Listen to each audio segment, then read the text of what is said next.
Itumi maso abam ni rashung rara lay chena itumna itumi pam khawai si chim thala kaina pam kui mi sei ka chik thana si lima zang rang kha na thumna la wa kho ni sha kha si tra kha hangai tak lai ni na thumna kha zang pam mi lo chi hu na ka lu shi de le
itumi maso itumi abam ni rashung haira yari sai goru na kya she nang soda itumna welcome sa khu rishit sa yari sai goru na nganinga sersa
itumwi yakshia musowo ground razangai ra ara itumwi hokora hi phungpha ke shimra na singa miruno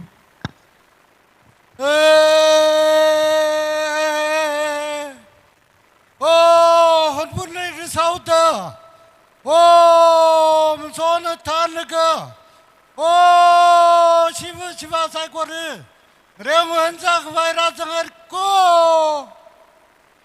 Oh, tiêu neng, chikan yang miro. Oh, cái gì shock ro,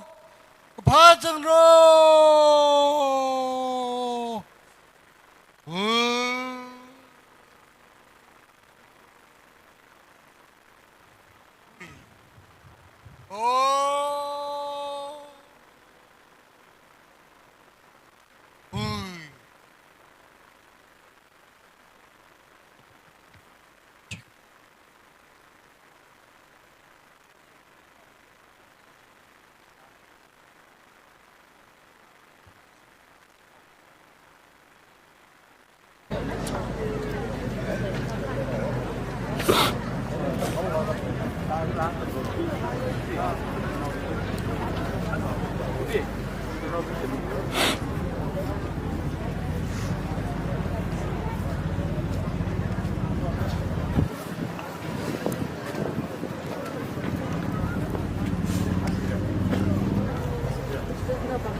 Achieve program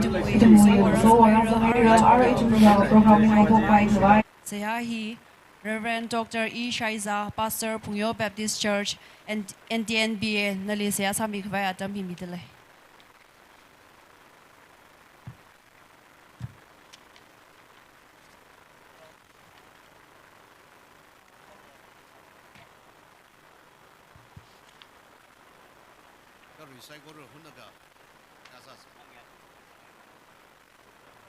Mori nganau khamia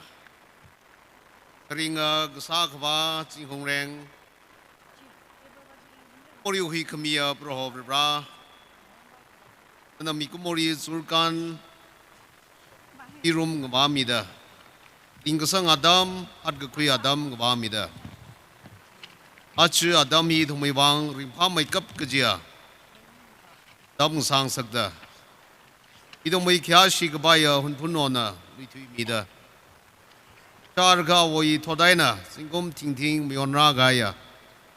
biru phniti nanai thomri ngphang sakda sa khamathaina ning khamatingaina phaibang khangmengaina ongna thanda hangbung nawbing frontier organization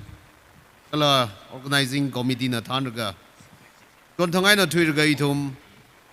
reong han yuraya saraire Achus mi shoira na nitumni kamata da mere idum im so na thanaga idum reopung hiri razang haire ri pungai na thuiraga big bong zongni da sabagi da khleya ot mua sai kor reong han rapaye khangdei item sarpaye pro rining gashi khmenang soda pro is so kami bokwida panit hui thiri thomna lui changdawa rishida kumvu kumwa za khwai ling sangi da khlai yaw sangi da khlai saikor pro is so kami sa khwai ajazmi shora idhomna pro is so kami maya ga kuya zmi shong sa khwai knowing han khangai no lukam chanji thumri ka dashumiro dam khamtha jingyat khamtha mida sifan jingro dui nga mui ka sanara mashi kut khwai ya tungra gaya jingya jina thum na nai thumni mida noi ning ka janga rungni noi mya khamya rungni thumna program hi opokaw ge noi so khmi ji ithuma bu dungni ka dashumiro da Ari bungai na tuir ka sabagi je saikor pro bani or somble idom saikor re so kham yazmi sho kama yazmi sho pro na niang khung yazmi shong sa mi ro da idom ring dang khamia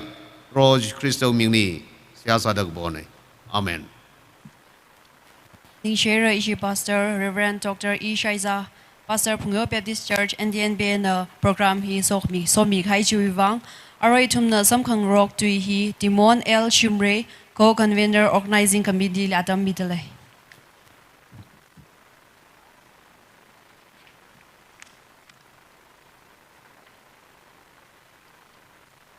HUNPHUN PHANIT 2025 rang room kaya lake shia ram now being psychology igla ishi organizing committee we matun zaina Idung mui ketuga ugrungai na tumri welcome sadle ye. Mataira kai na ajis miksho chief case kala case of honor sami kwai. Itum na kya shingi la kaya shimkul khani amai rengai na amai makra wi shimkul li. Organizing committee na kjiham kala khang san tharan Matan to buy na Miami laga. Upon here, Shimkul Saigor na rang room me duck lay wang. It mui ring of hagla ningshi, junga pong shock lay. My during soda special invitees, some mikvai. Gonna say hasa mikvai, galara masami gidak lay. Saigor na upon here, rang room me duck lay wang. Ningshi la drida mirishid le rang maida yari ping saikor nara ngran khaya program hiri chipui mikhwai saikor na apam hiri rang room khmiu wang na tum saikor ra katuka uklungai na radrida welcome sarishid le mai ishi organizing committee we khangzan khwat kchung ka le khai we wangai na kachikatha kchung mi kai khring so nau kai khring program ni sangai raga kala special invitees we bang jhamai raga program mang rin thu e gi pau ra chung ga shanak le ye ji tha sar la ji organizing committee we khang jan ne ma ba ga shung ne gi phning la ga lek siang sot nau ping sai ko ren la ning hak la gai na apam hi rang room mi dak le kala program apong sai ko re Aning anang saikor way na kutom mida kling John mida clay saikor chuwang ning shinaye. Radrida Ari itumwe Ajon thang ay na hawk raga achirashung da itumle rumra gay na kiyakala gay na tanpa mida clay HUNPHUN o amay kiyayo kala HUNPHUN pirava Ajon mun maya ning shik chung kamit leye kala itum saikor na itum mui katuka uklung ay na lake shi ay na saikor welcome salu shitreye razang kaya ram nauping ajon dang itum re HUNPHUN o awunga na ritui mikhai so mikhai thay maji pai maji mashau vai da Apong kujung kai na sehasa mikhai so mikhai saikor che nang soda ajazingum 2025 we kumthar rirapni thi samkapangai nang sorga itumui thui thingphun riwatri haiwun khungmang maningla ka thingphun riwatri ra haiwun kujung ka unglaga oljam ri ra kujung ka manga khwa singum sang sakse itumui ransin lila Mahaya, Raisa Grira, Rivrana Sokhmia, Zingum Adam Sada, Itumri, Sipansing Road, Zinghamsing Road, Saigora, Rivrana Somirana, Saigora, Dacha Mina, Samgapanga, Zingum Saruno, Galami, Saigori, Kapaningung Shunga, Ringapa, Zingum Saruno, the Hangraga Hena, the Awe, Nishnare. Issue we co-convener Timon El Shumreli Ning Share na namazang luila itu issue presentation hi teo mekang ran miao lu chaina achu we issue we Hokbok Sea Sami High Reverend Dr. E Shaisa Pastor Pungyo Baptist Church NDNBA Li Kresa da kang ran miao run no Chief case in the case of one. Kresa da issue chief guest Aleng Zingkai Kresa da issue chief guest Aleng Zingkai li presentation chi kang ran miao run no issue we co-convener organizing committee Timon El Shumre na yari sai ko run na present ji sampang khai ng shi da itum na pang lagay na ka phemi se welcome ka sa kala ning shi phong shok sa da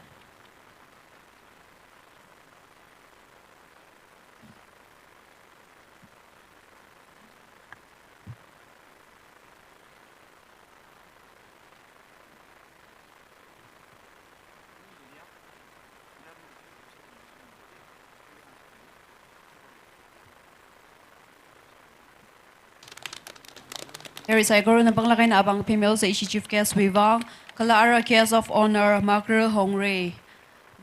na ready sa milo issue presentation chu wivang Magro Hongre aju chief case of honor hi Magro Hongre ni yari sa guru na welcome sa milo shitse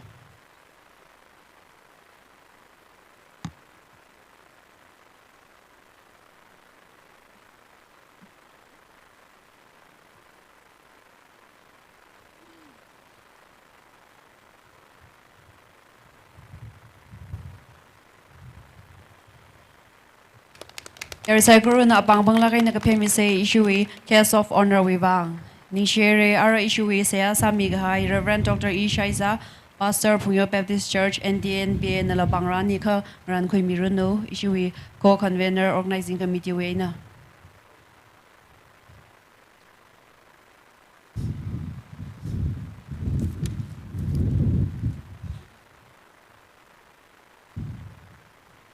There is a guru na abang female say Ning share.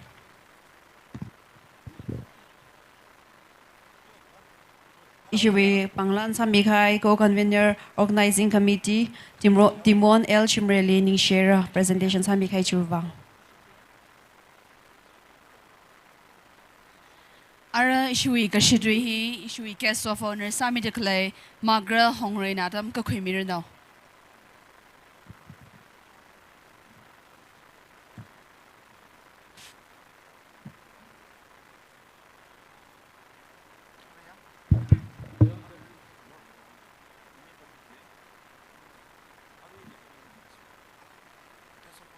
HUNPHUN PHANIT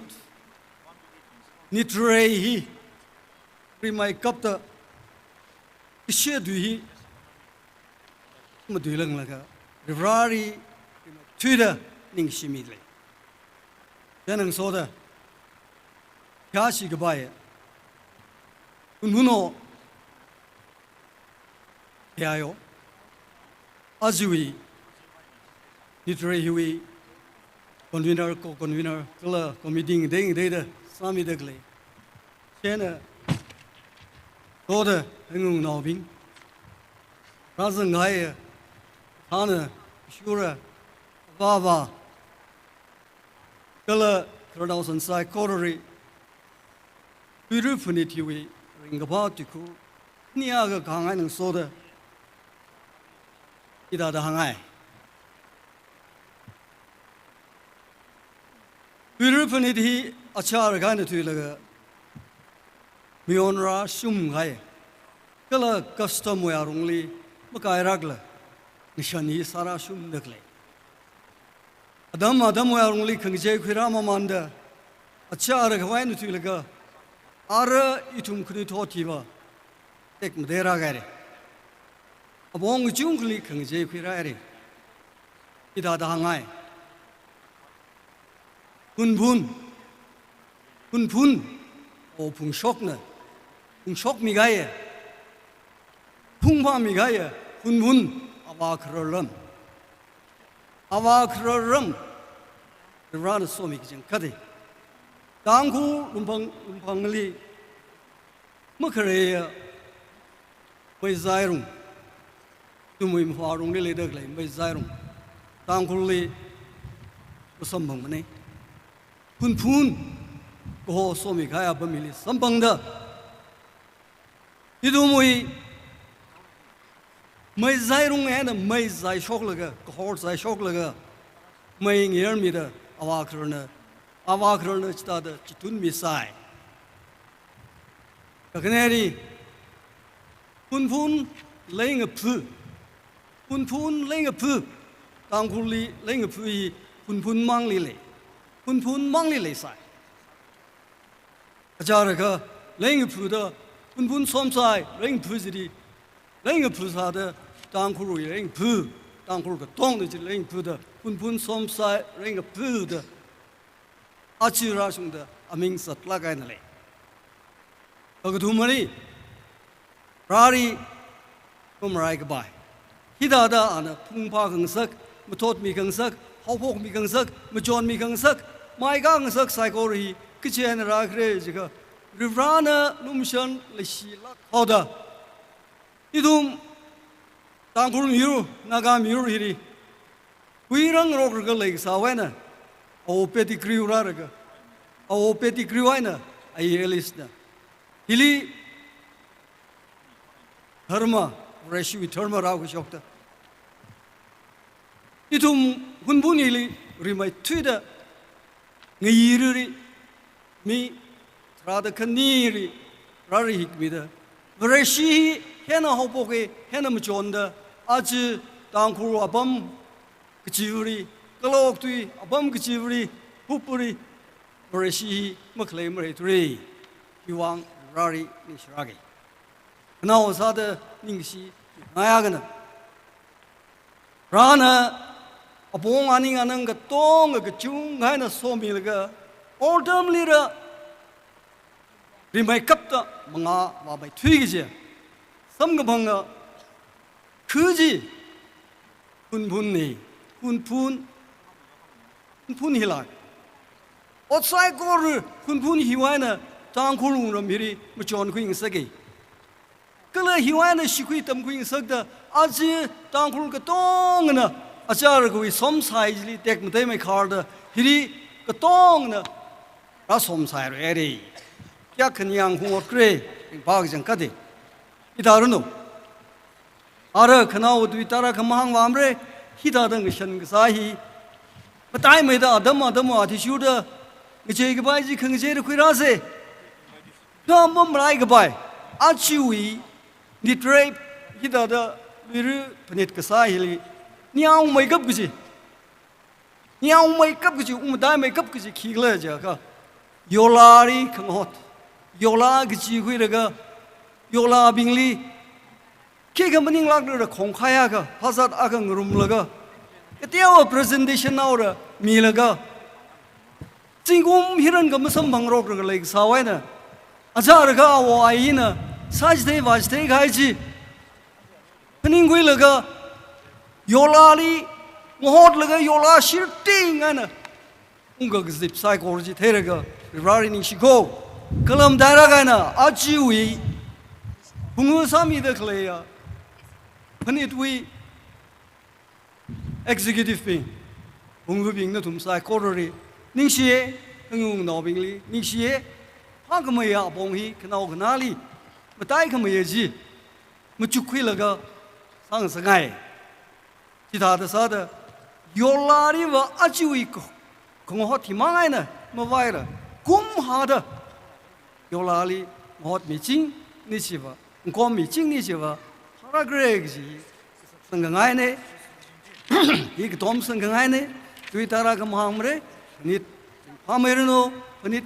reyameruno, hunphun reyameruno, itu madam gejida, rau mengari, penitli Khokha yang sada kegesipida ada, otsak ayayavri Khokha yang sar kok tuitek vai, rivari pokok se gejih hang lega, hena Sengau ke ning share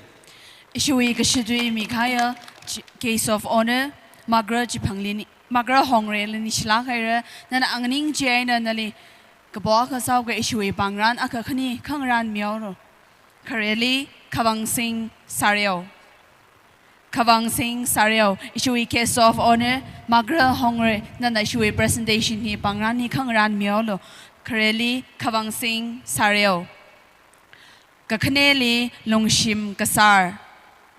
Longshim Kasar, Gagatumali, Pongpa Ke Shimre. Pongpa Ke Shimre.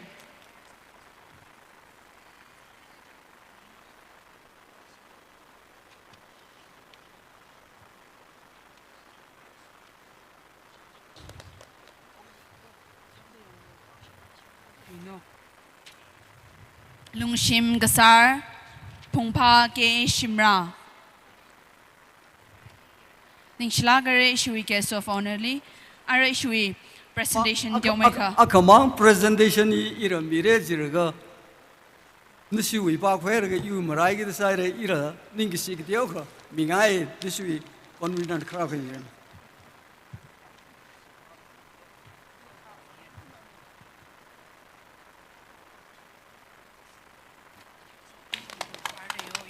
Ning Shlagare Ishui presentation ni Ara special in my disping Mingai delay Jane a special Hui presentation he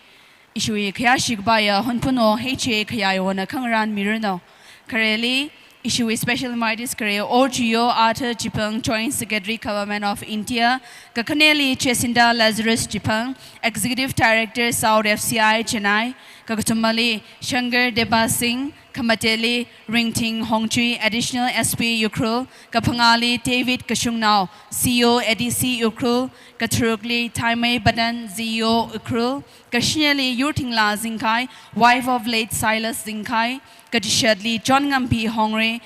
wife of late Rereung Hongre. Ina hangdag hai bingina bamhili later leka matang matangaina kara kumilo kareli or Geo Arthur Jipang, Joint Secretary Government of India.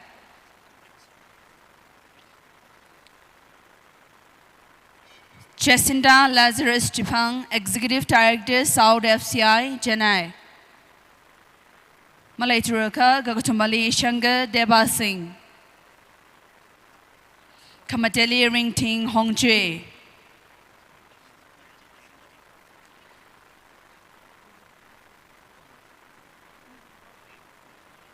Yurtingla Zinkai, wife of late Silas Zinkai. John Ngampi Hongre, wife of late Rereung Hongre. Reverend Dr. Shimringam L. Shimre, Principal EDC Chohat. Reverend Dr. Shimringam L. Shimre, Principal EDC Chohat. Edwin Luikam, Professor College of Agriculture, CAU Imphal. Edwin Luikam. Ningshim Shaiza. Edwin Luikam. Ningshim Shaiza. Ungnau Khan Gasomoshi. Ungnau Khan Gasomoshi. Ashom Rugui. Ashom Rugui, former advisor UHSL. Ashom Rugui, former advisor UHSL.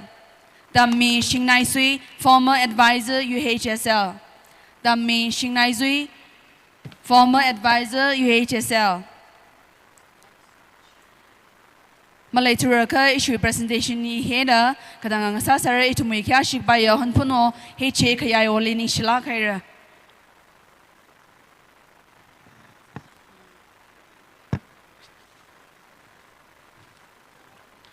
Hiwiti jengli itumli special number sami kita le jia Mr. Raingamban Kasar special number hi Raingamban Kasar wena nganang room sa anatam ka kuimirno.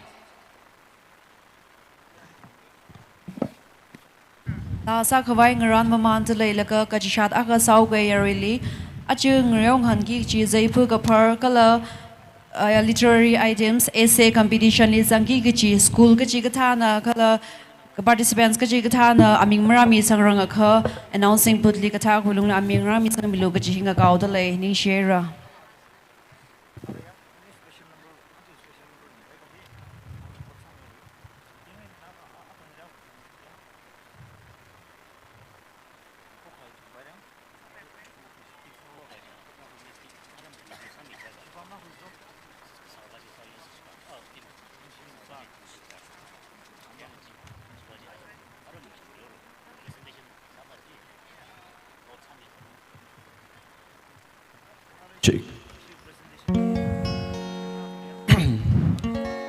Krisada Yari Saigurli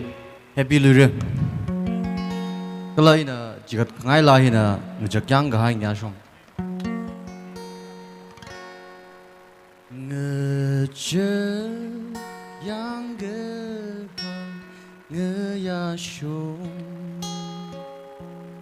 Ajon Ini Yao Tuye Mercy Neri Kepandung Li Ngeyai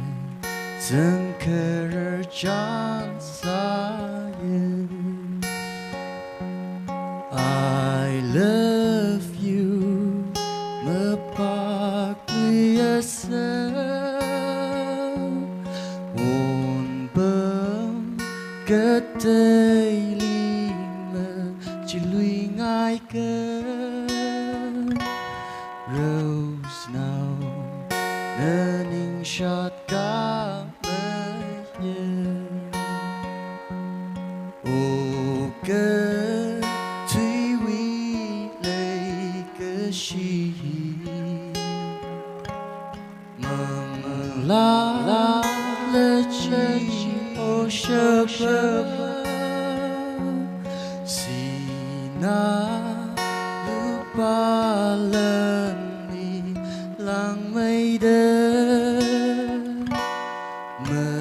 chi hô cơ bài lấy cơ shi I love you mơ bạc lìa sớm ôn bơm cơ tây lima chỉ lui ngai cơ rose nào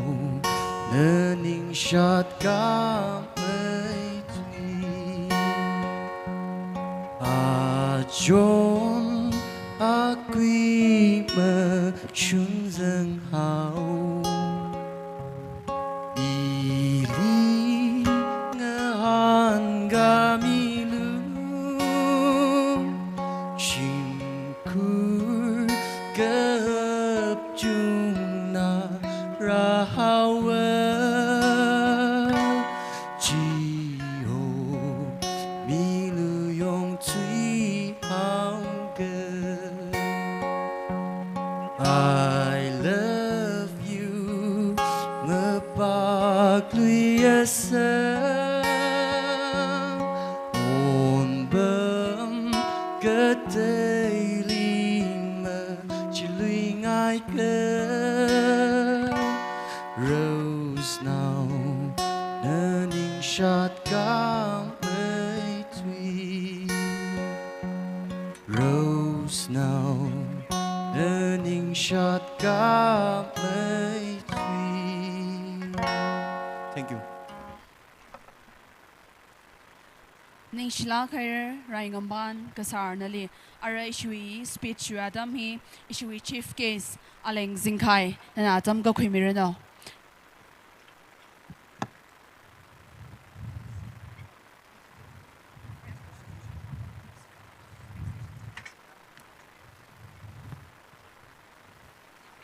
Kadishan volunteers kanigatum backstage lead report kasamilo Kadishan volunteers kanigatum hilay ka backstage lead report kasamilo ning shila khaira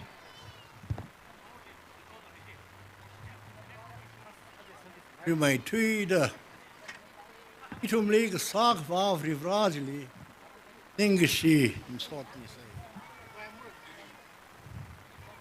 ina khashi phungi ge HUNPHUN mới khai wo angong now achi lui organizer ping Sri Lanka Sri Lanka o chang ra now ping rujum now sai ko ri yu shim ko ri ningashi masot Angich phun này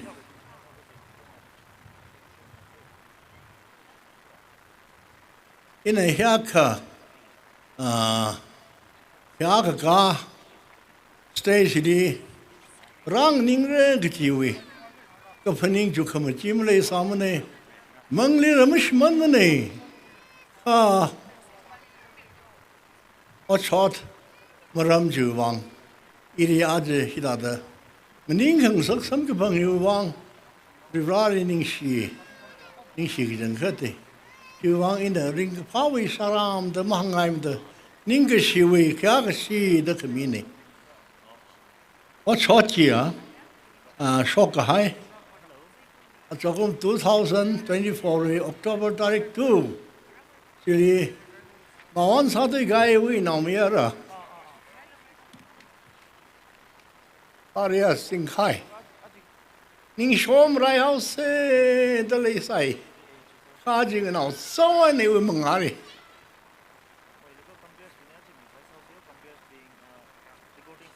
我话这个睇是蒙的时代。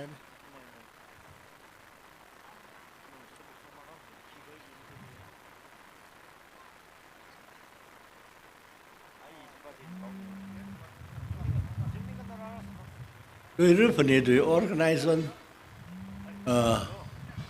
病呢？那你是辛苦哩，HUNPHUN哦，这了HUNPHUN呢，对日本的对呢，他的两个是民安业的，因为个啥有忘的，你是哪个？现在呢，对这种个忙么嘞，因为也HUNPHUN呢，对日为可让行业什么呢？对日本的对可战那种的，好个破开那头那个LUIRA中的喂，especially 到啥酸的嘞，也记得什么上来个，因呢，一种 rational 阿个啥的 ，Bible text 阿个把上来，他个比个上33位。Anyway, 16 to 18. Ini kita ada kepikiran jadi ka. Ông đi, chỉ bài cái chung ha, cái chung nè, chỉ bài cái chung nè, cần cái khuy mình nín mình này, rai cái ping là mình nín mình này, đó chỉ có gì, rai với cái vai. Rai squili kejihan area mana? Awe bangsa aina mayuralak mana? Mayuralak mana? Pada chatiri yang lo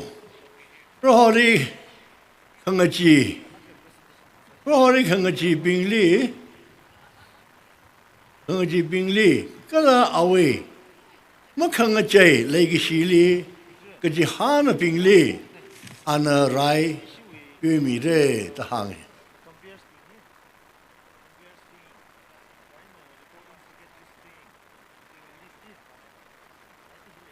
Dana, lagi sia from Naubing.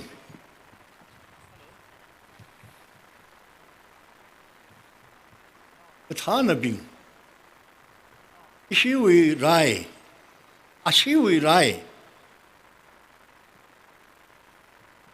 Mangalu ye say, brave naura, ramai nau, ranau sang sakri say,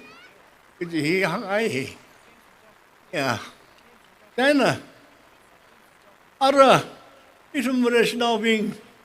Privani ke jahan ping ne ana rai mire da hang hai ji pniung laga mang lawi lai ngral thu sei mang lawi lai khang ral hi ithum ok thu khutlai na mang ral mani or da khang tha da ithum na singi ki ji khutlai chi ya ko singram ni khlai ya privrawi tui san khang sung rai khai san kham ya tui ji ai na ithum mang lao rai ngờ rớt xì mong lai ni khui se asimudar ni khui se aji acha kum sok ka hai jina knawang sang sak se ke ji hi hang ai lak ki chai nang so da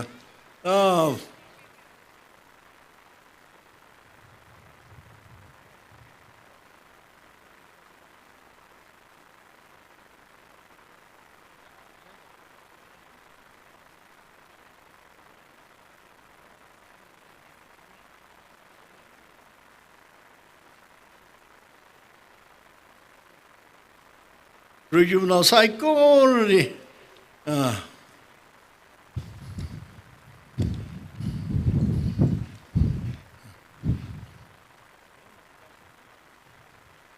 Singum hiwi Tom Sirin we wang HUNPHUN on between me Haini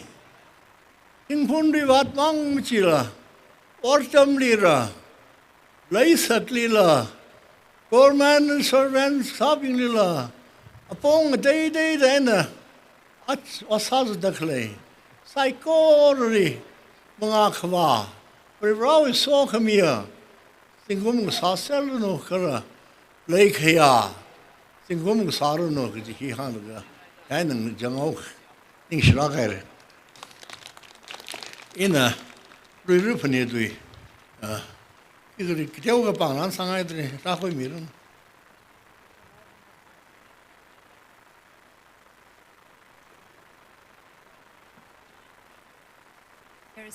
Recycle na abang pemisase. Din share issue chief guest aleng zinghai na atam ko mi khai chuwang. Ara itong na presentation ni tiaw meka khuika vai salwi shit say general presentation ni khuika pai mek vai convener ungsorin rakui na li stage lining jang da lei issue presentation ni nang ran mik vai ungsorin rakui kala aju issue presentation ari khuika ki ji ping wi hina judges aju wing reong hanui judges ping chili ran mi ke ki nei chena re me twitter zaipu ka par wi judges ping ma jon mi ka sar yaw mi bai hongre ri chu shang zingkai Kare sada ng John mi kasar na presentation ni issue wi convener wi shong ay nakakakoy milu ng John mi kasar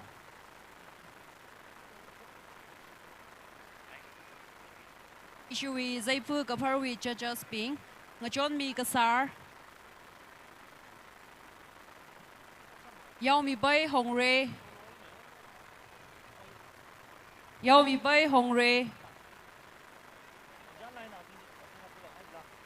Riju Shang Zingkai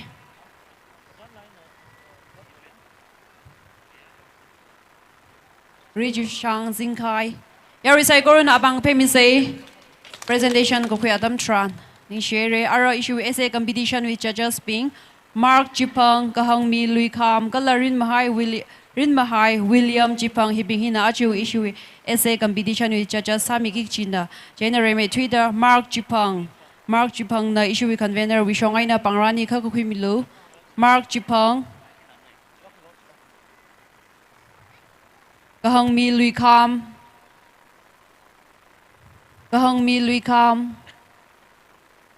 Rin Mahai William Jipang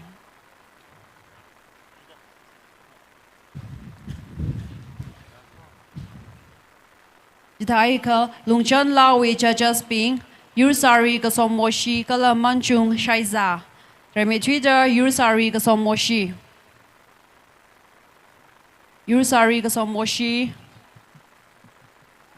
Kakniali manchung shaiza. Special number, aring ator perform sami gahai, rangamban kasali la presentation ni mingait leye, jena rangamban kasar na presentation ni issue wi convener wi shongain ka kakoy milu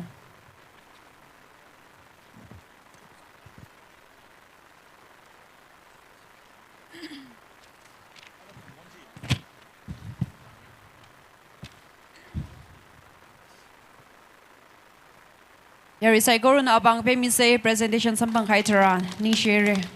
hina aju issue presentation arya kokupane convener ungsorin rakui na lining share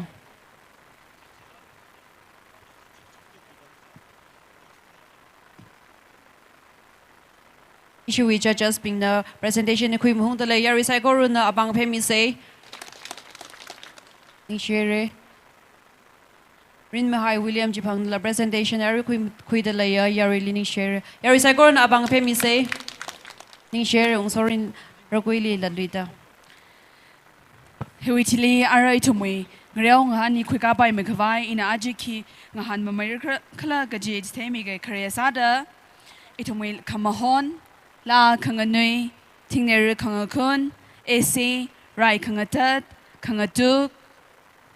solo kala zaibu kapar remai chude tumui kamahon hi sabai me kwai ina tang kutum bing aming themi ge khareli alungdang Kakhaneli Luya in our tang, Kakatumli tang ray. Itumuhi Adam Mazang Kavai, tang Katum generate Same, Kasir, a tissue de Gazang Milo, Natumwe Abam Kakumilo, Kareli, Alungdang na Sang Mirano. Kakhaneli Luya in our tang, ready Kasami Salo, Juitili, tang ray. Kareli Alungdang, Kakhaneli Luya in our tang, Kakatumali, tang ray.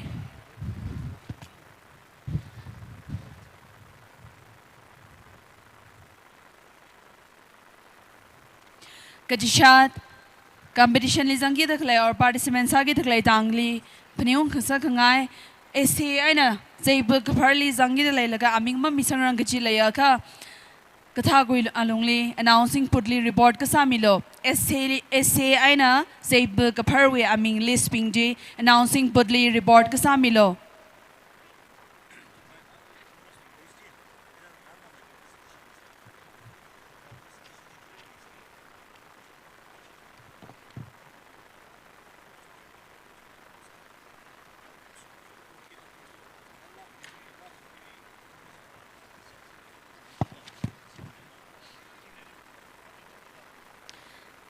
Kamahon with his youngly itumila kanganui he lay delay. Jaina, Adamazan Kavaila, and Nuiki Jitang being Jinala, Kanran Kasamia Salo, Dang being Jia, Alungdang, Kasomdang, Kerpung,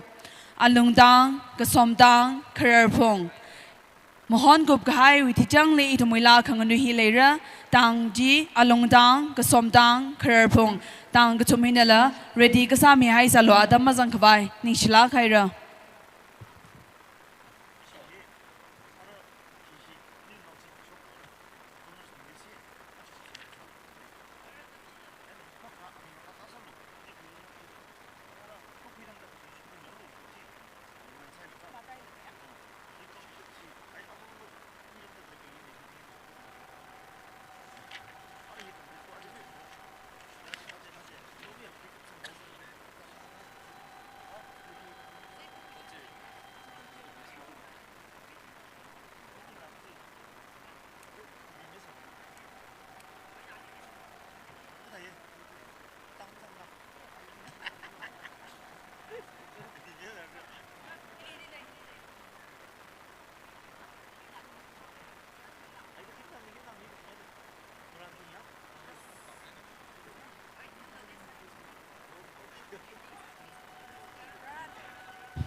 Ara Yumitili Shui Siri number 2 Luai Nautang Mohon Miran Shila Adam Ready Sanaka Kakaran Milo Kasam Milo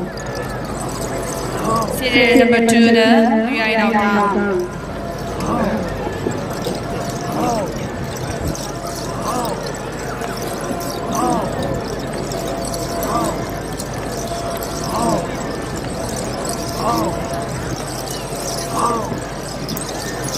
Katashat Aji Ishui Essay Competition ni Pung Akhali Abamna Savio School Sara Pung Akha Abamna Savio School Sara Essay Competition Abamna Savio School Adamna Pung Akha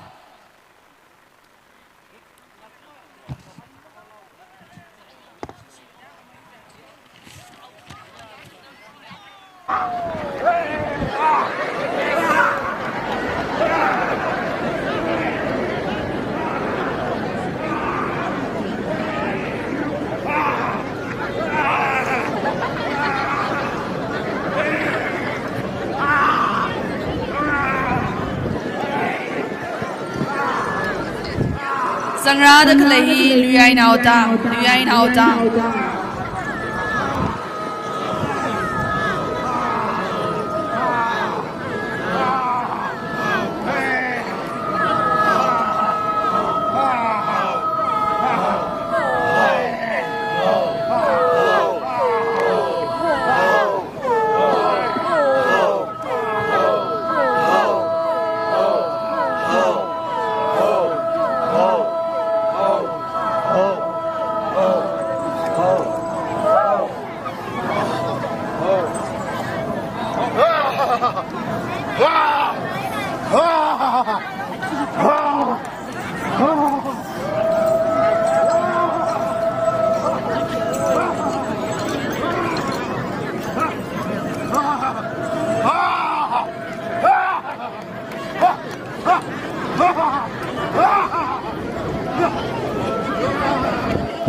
Yarina bang the payment line I say Panglavan the payment. Alright, number serial number 3, downgrade. Surround the serial number 3, downgrade.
Down to Hãy subscribe cho kênh Ghiền Mì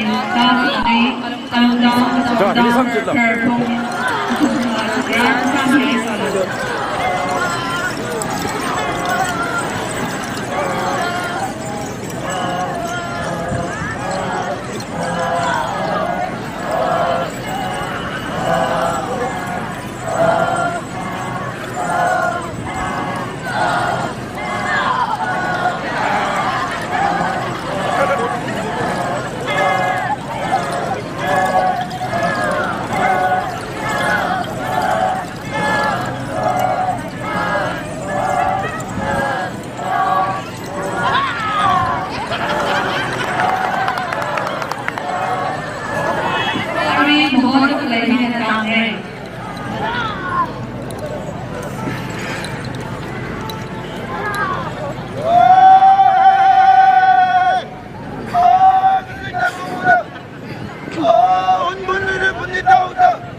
Lining Shlakhaira.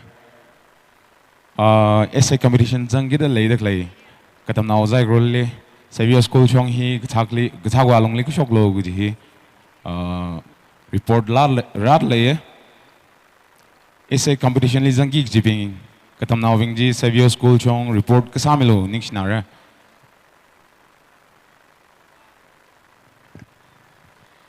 Hiwitili to Muila Kanganui, Tang Gatumna, Munimira, Kareli Alungdang, Gasomdang, Kerpongdang, Alungdang, Gasomdang, Kerpongdang.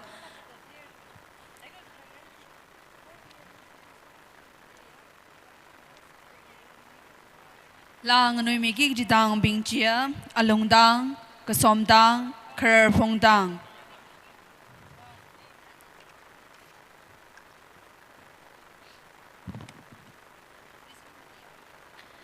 Ran Mamandalay Laga, Aji, Raokha Hangi Bingjia, La Kanganui Witili, Ting Relera,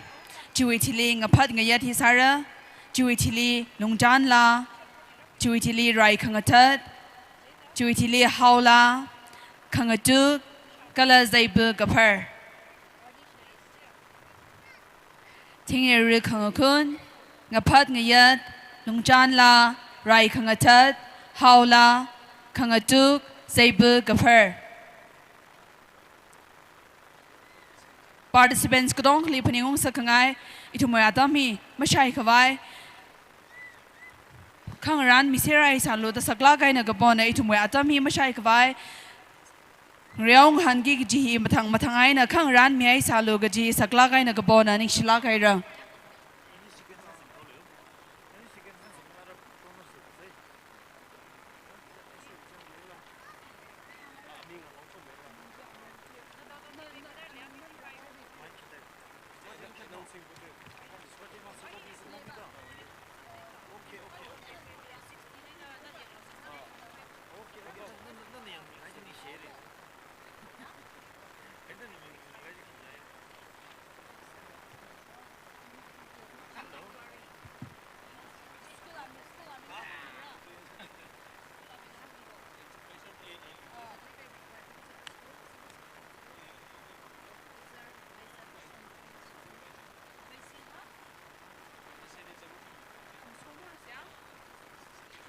Ran Mamandalay Laga, essay competition li Zangida Leda Clayly Spingjia,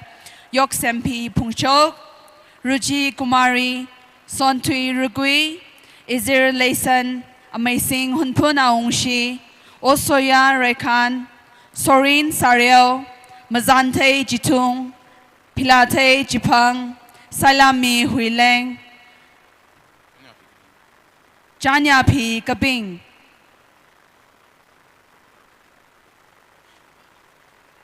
Ishui essay competition ni Adam la tao kita natum nagsabay na dangda pung aka Savior School report kasamilo pung aka Savior School report kasamilo ning sila kaira.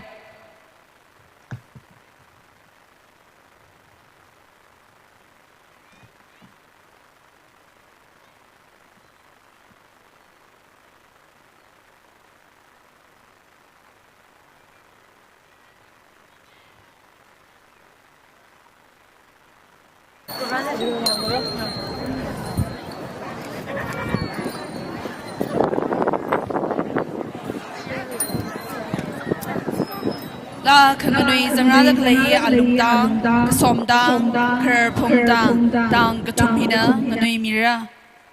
alungdang kasomdang khar phongdang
la ngi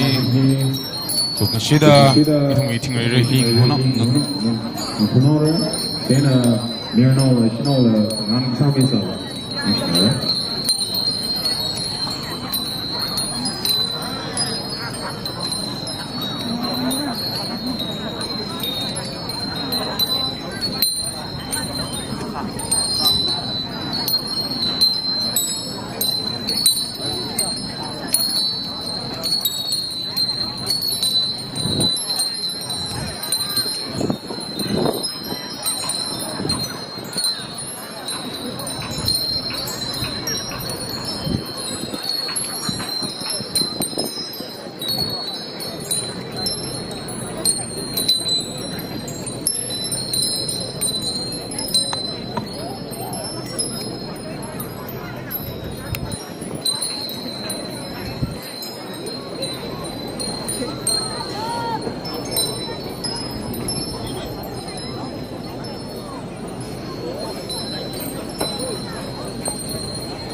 Ari long nganui jaklei tang hi hina asom tang aina khar phung tang na hi gu shida along tang na la ready sabi sai ru no hishnara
Wirayam Shadaren Kahun Yam Dagana Kahun Yam Dagana Sira Orla Sayasa Kahun Yam Dagana Sira Orla Sayasa Sira Porkasa Shana HUNPHUN Rai Rai Sivaya Sira Porkasa Shana HUNPHUN Rai Rai Sivaya HUNPHUN Rai Rai Siva Kongsang Najan Rilonga HUNPHUN Rai Rai Siva Kongsang Najan Rilonga Chi Kongsang Chi Kikulashai Shishan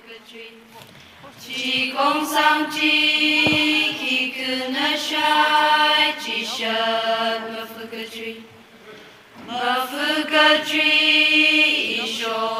Gashan Maite Gate Marana Mafukatri Isho Gashan Maite Gate Marana Maite Gate Maran HUNPHUN Ungo Kamaso Maite Gate Maran HUNPHUN Ungo Kamaso Kamaso Pungjam Bawi Ngazeka Kamaso Pungjam Bawi Ngazeka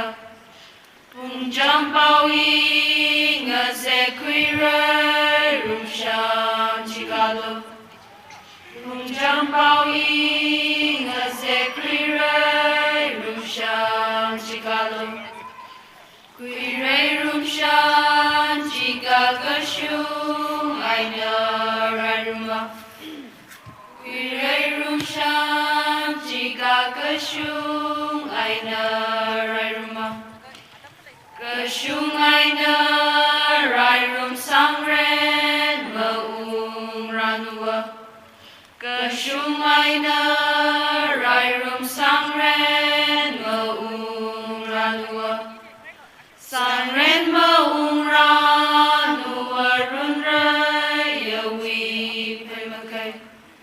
Sangren Maung Ranua Runrai Yawi Pemakai Runrayana Shaili La Hui Kuirum Lada Yamrano Runrayana Shaili La Hui Kuirum Lada Yamrano O Kuirum Lada Yamrano Alang Meiti Karyoya O Kuirum Lada Yamrano Alang Meiti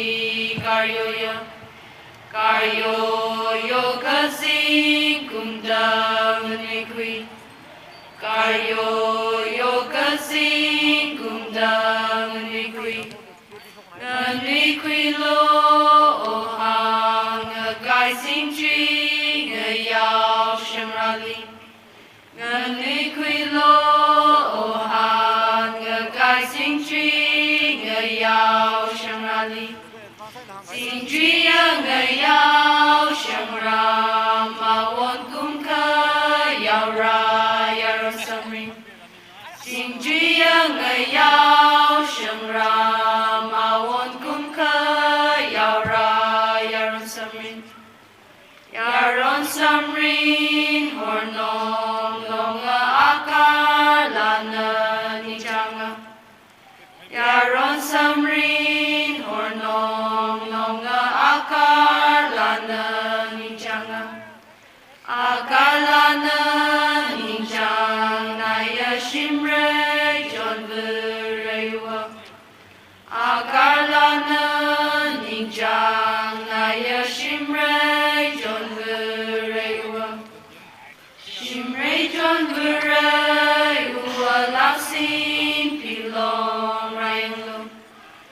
Shimray John Vera, you were lasting pilong rayo.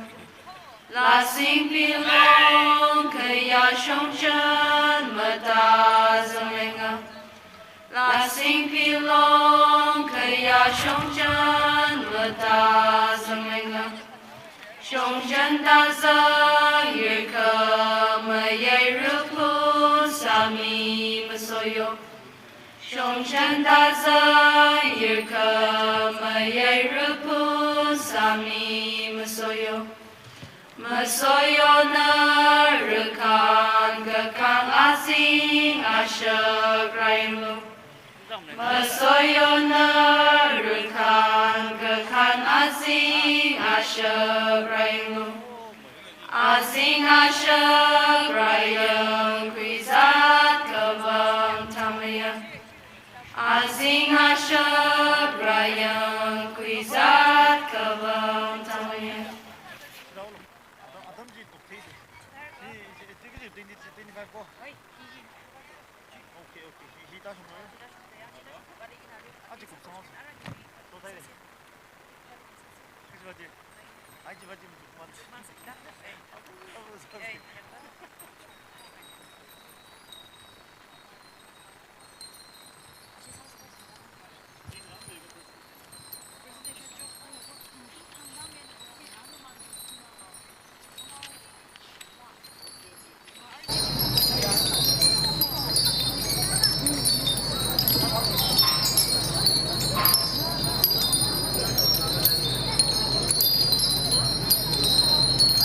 Song Tang Gala Kerpumui, a shopping leaning Shik Chumit Lay. Ara Itumui, Ryong Honey Quick Hour, Jena Remake Twitter Tingri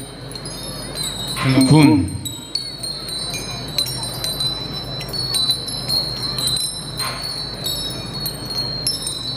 Tingri HUNPHUN, Mirna Lashna, Representing Kunra, Jena.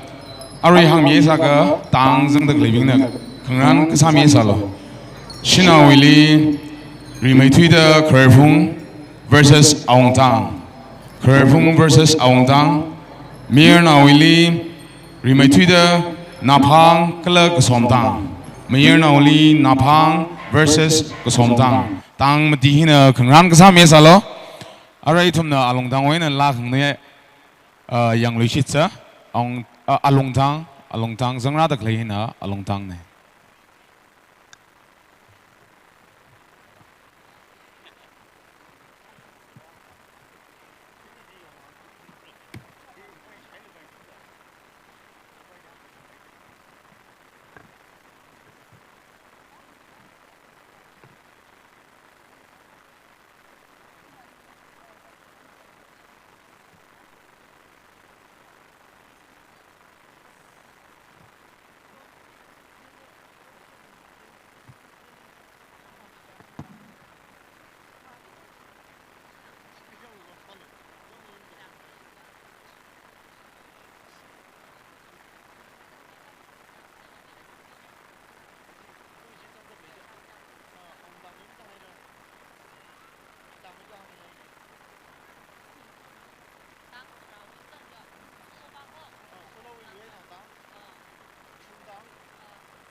La khanguni hi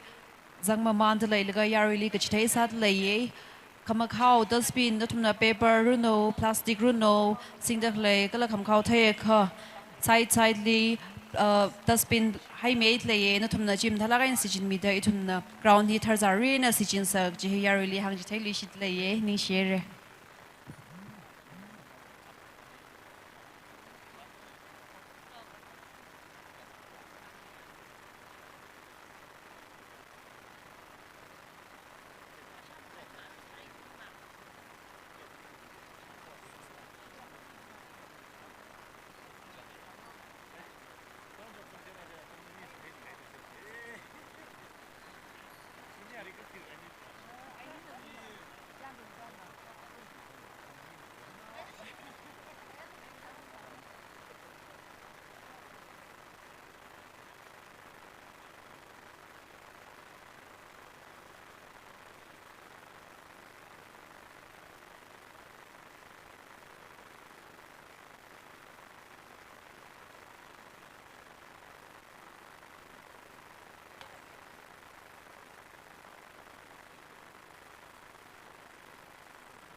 Alizimi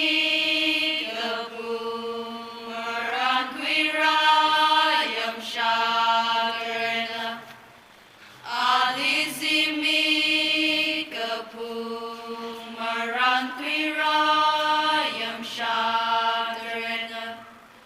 Quirayam Shadaren Kahum Yam Danganoda Quirayam Shadaren Kahum Yam Danganoda Kahum Yam Danganosira Orla Sayansa Kahum Yam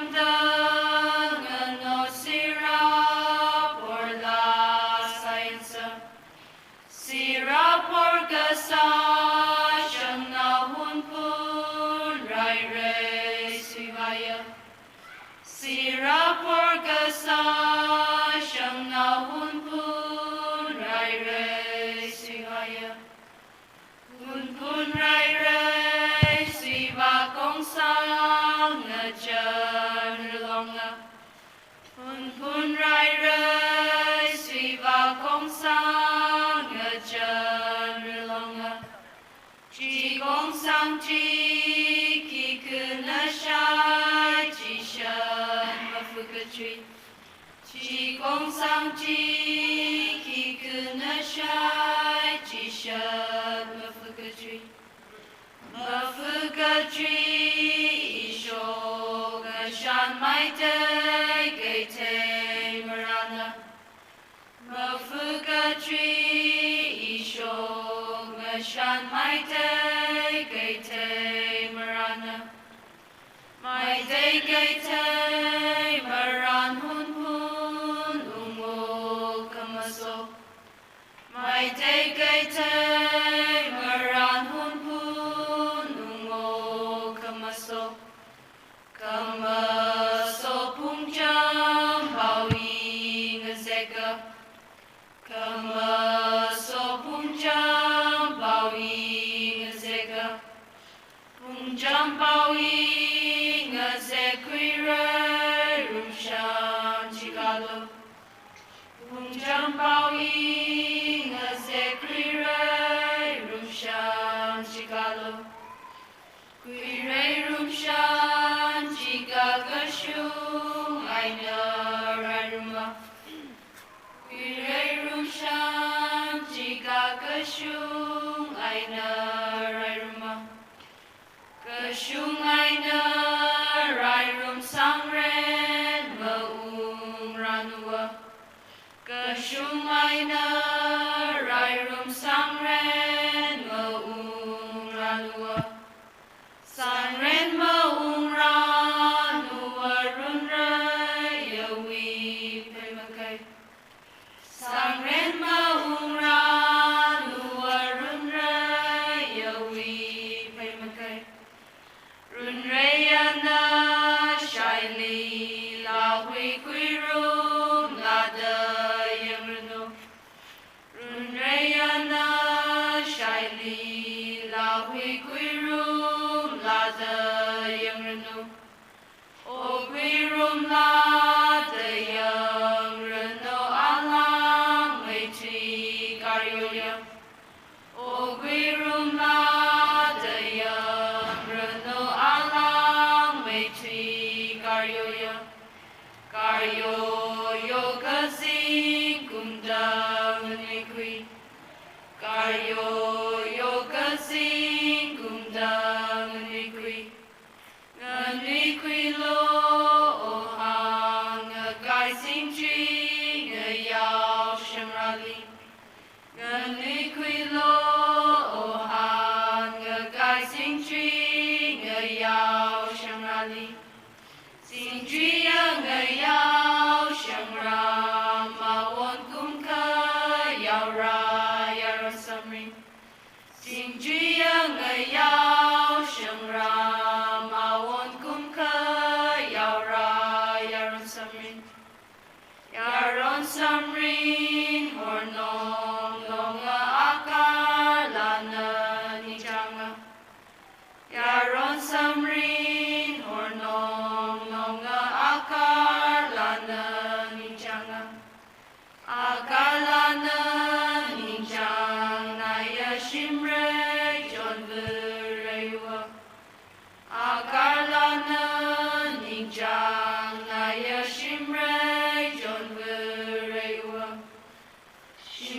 John Burai Ualasin Pilong Rayanglo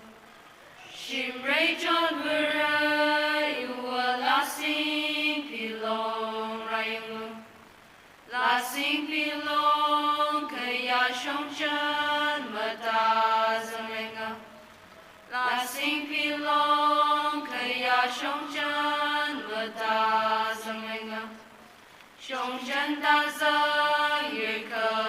Mayay Rupu Sami Masoyo Shongchan Daza Yirka Mayay Rupu Sami Masoyo Masoyo na Rukan Gakang Asing Ashag Raimu Masoyo na Rukan Gakang Asing Ashag Raimu Asing Ashag Rayang Kwizat Kabang Tamaya Asing Ashag Rayang Kwizat Kabang Tamaya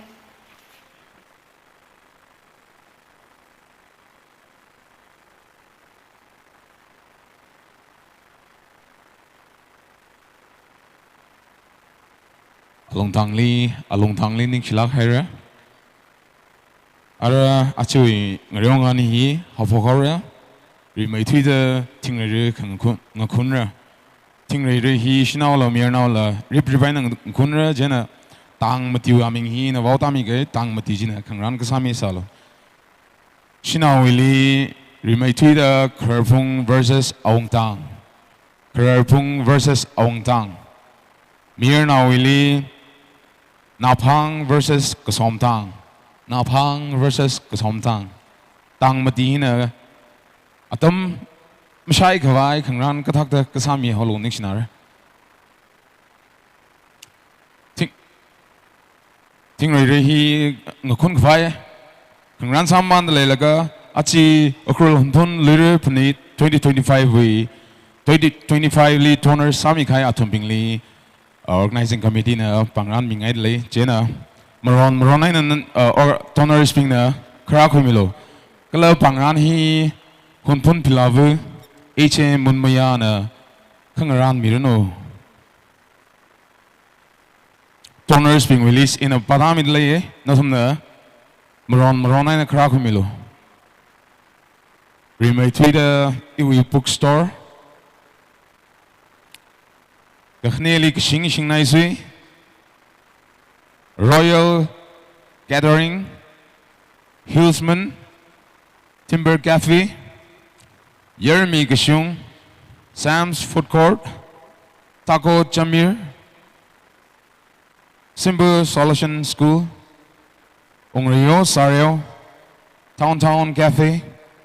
Lagisan Shingnaisui Sir Singh, Ellie Sui Assistant Teacher, Solon Ronra, Arthur Orchio Chipong and Family, A.S. Sida,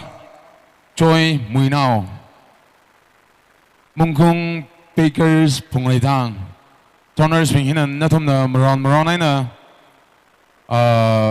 Atom Mazang Kawai, Natumi Pangani, Krang Ran Kumilogji. Bongad lay toners ping iwi bookstore remaited iwi bookstore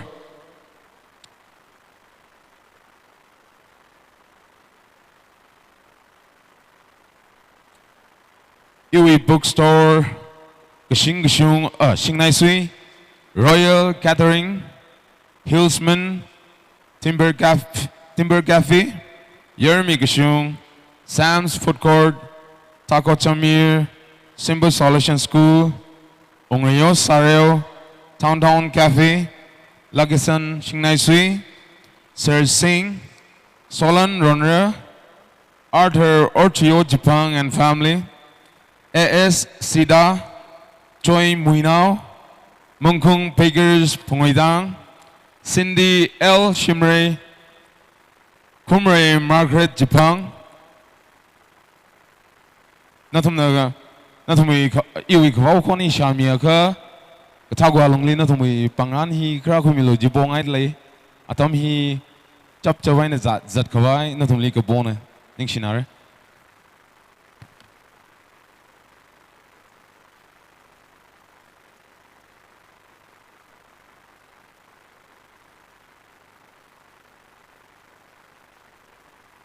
ting le reng khun ki ge jidang ma di na atom ma shai khawai ngau phong hili ke jang miao lo ning shinare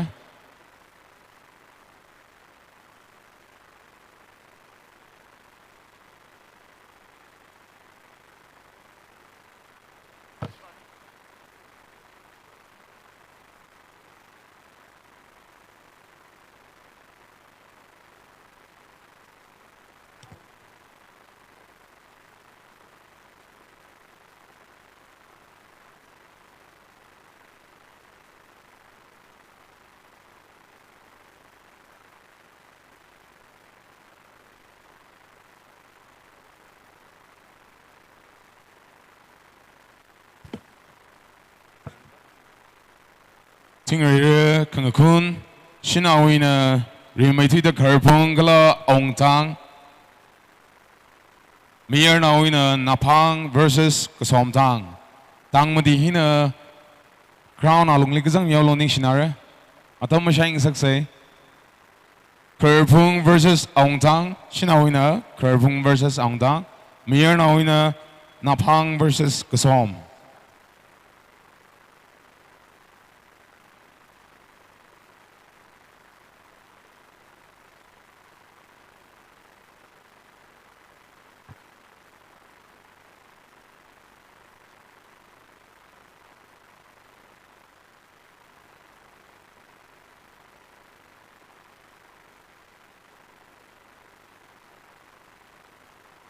volunteers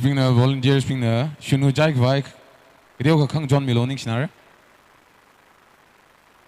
atamazang saksei idumagi khangreu hi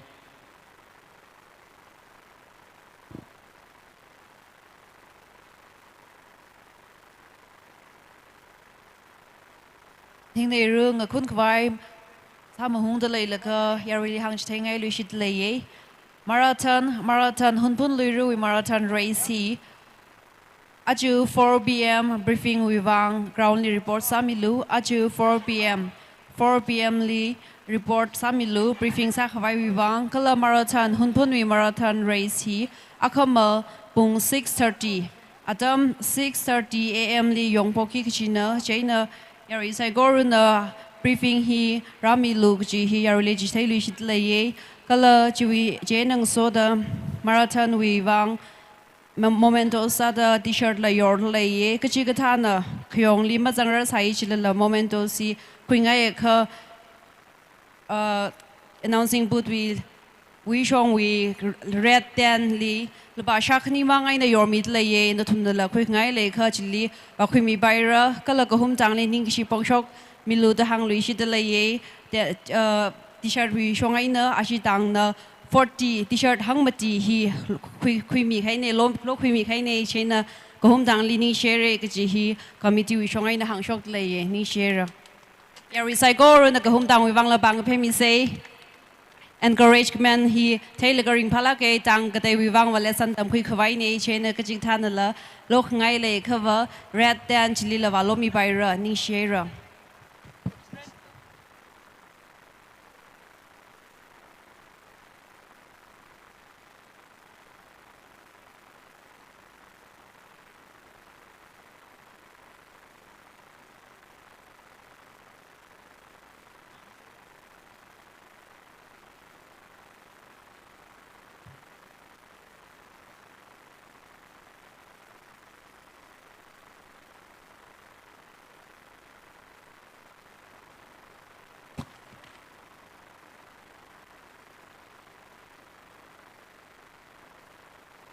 awaiting nei rung a khun ki ji hi mayor na waina shinau atam akling a khun ra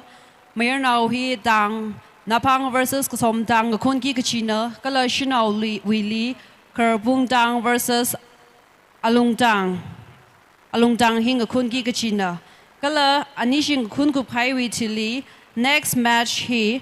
Mayor now Willie, Luya now tang I na kahum tang, Luya now tang I na kahum tang na ready samilu atam mashai kawai, kala shina Willie, kasom tang I na kahum tang na la ready samilu,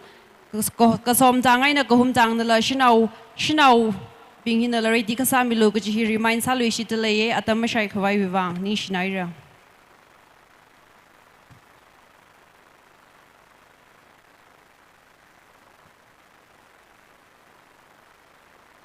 Hing kun mamantale laga issue presentation hi Adam kuliao ge issue bangrani mikawai issue kaya shigabaya hunpun pilava hi chemun mayana kangran mirino kareli angam shaiza timabur vaure el shimre jijing rumtao shangre paul vashum tangre awantang kuireng rukui kasomtang Dr. Sarah Gashung Natumna hililay dalaya ka. Adam mazang kawai seisli na tumui bangranji kagakoy milo. Natumna abam hililay dalaya ka. Adam mazang kawai kalami masyam marasalala shimkur na la kagakoy milo. Masyam marasalala shimkur na kagakoy milo ning shilagra.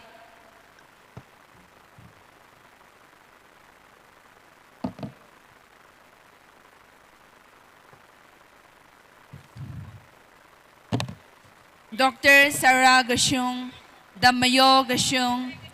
Ningshim Shaiza, Tochang Likam, Ringpami Rugui, Songam Rugui, Asher Ruling, Agan Ruling, A.S. Ningmi, Elvis L. Shimre, Rinyo Gashung, Hililay Dalayaka, Shimkurnala Bangranji Gokuimilo.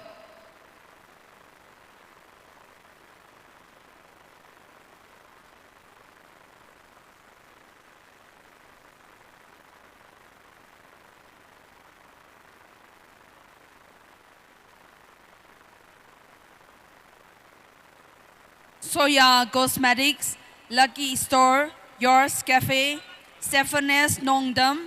Vishal Megamart, Vishal Manager and Assistant Manager, Vareshang Pungshok,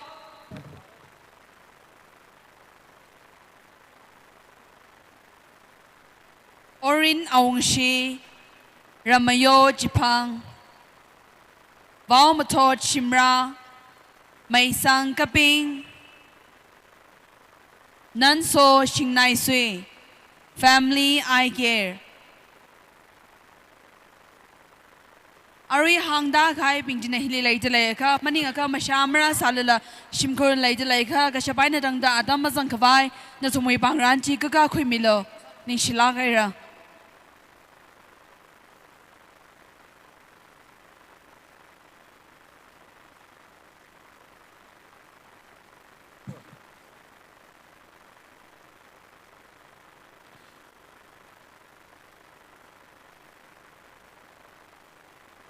Mara tukida itui presentation hi ari hiaina ngasam sasa arama hangda kaya workshop kaya ji mashamara salala shimkurat layaka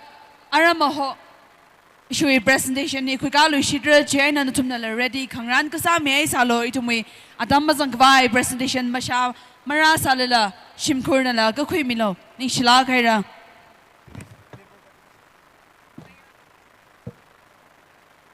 징을 강군 신하오 신하오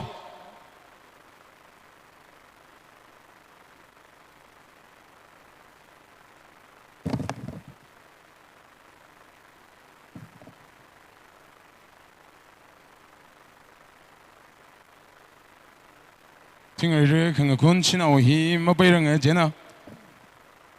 커풍당 그타고 알롱리 크라운 알롱리 그상 밀로 커풍당 Ông đang ready sai rồi.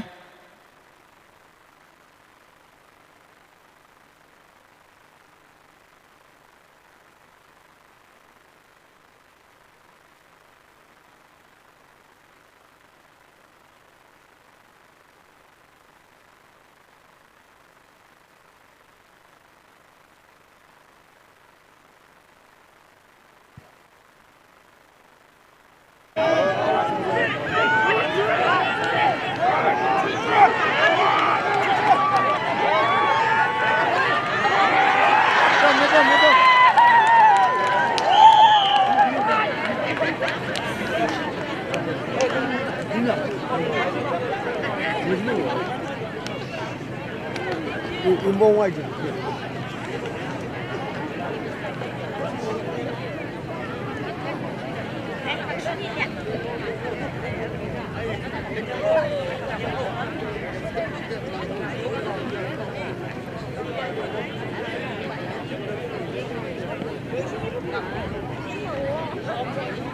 Anishi sama mandala ka hiwitili. Seer number 2 li. Luainao versus Khokha. Gina Shmirnawi. Luainao versus Khokha. Shnawina. Kasom versus Khokha. Kasom versus Khokha. Nanishina Kran Kasamya Salo. Adam Mazankabai. Seer Tuling. Kungi Gaji, Mirnao, Luainao versus Khokha, Shnao Li Kasomdang versus Khokha. Nanishila Adam Mazankabai, Kran Kasamya Salo, Nishla Gaira.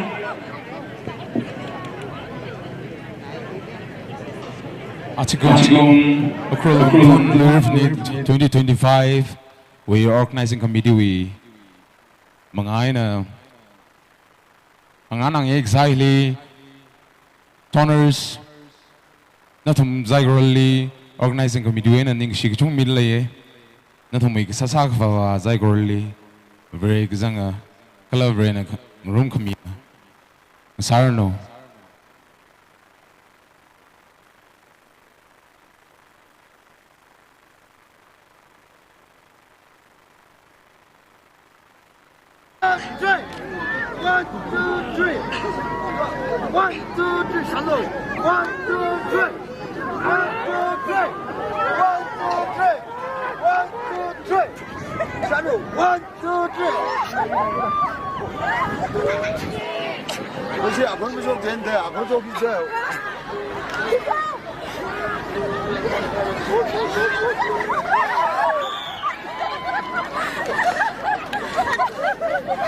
Turner List Bashok Mi Shidley Layopan Rumtao Machinery El Shimri Layopan Rumtao Machinery El Shimri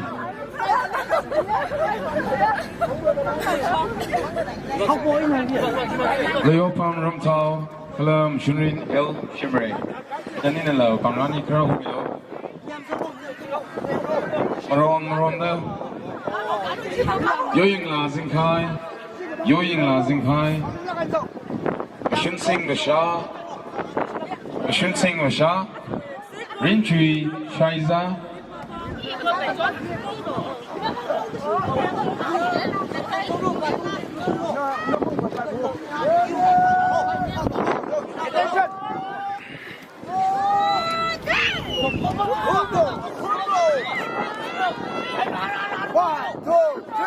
Ramgamin Somper on the sheet, Rampung Rampung Ramgamin Somper on the sheet. 1, 2, 3. Nanto Shimai Nanto later.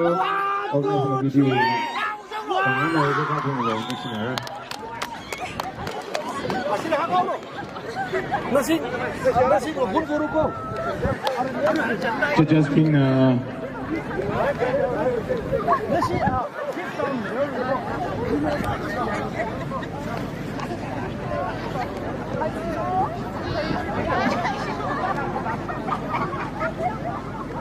Ring Kun Mamantalaga, Katishat, Paula Lizanki Gritang, participants being Nanachumui lyrics, signing a soda, announcing Putli report to Samilo. Paula Lizanki Gritang, participants being Nanachumui lyrics, signing a soda, announcing Putli report to Samilo. Tishla Gaira. Volunteers Kani announcing Putli report to Samilo. Volunteers Kani, the Tower announcing Putli report to Samilo. 없어 가일라. Awaiting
Tang vau show kai laga minute kaning rai laga mara ka walk over mirror ka jihi na thumli shaptit khawai remind salui shi tlaye tang zangi ki jibin la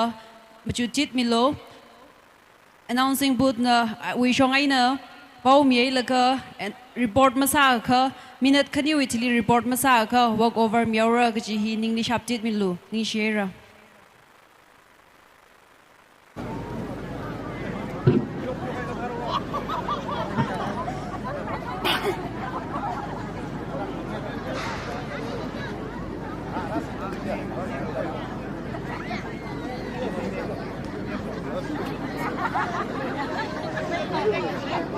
Tinirung akun kikji mayor now Luya now tang versus Khum tang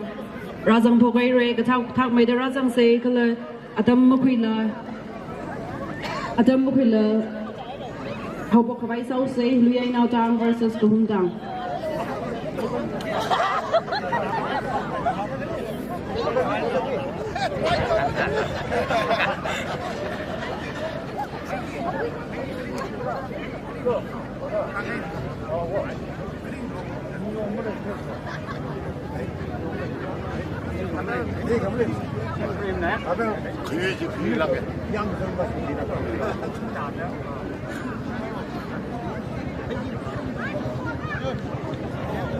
Khi mà chẳng may là yêu đó say. Shina wila ting này rung akun kikji thak may the report samilu ni shinara. Abang aku main mungkin mio lah.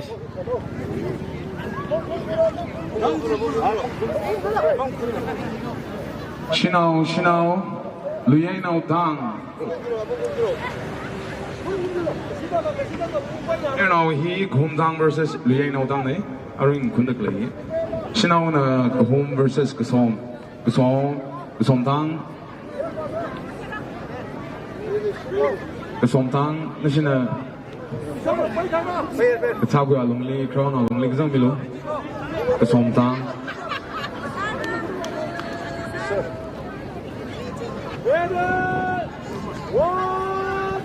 Ari sui pangrang hi kumang naga sanghasan pangrang hi ko konmini na kumang naga body we need to the Gray Shang Shok doesn't number on stage shonga naga pangrang hi sra pamilo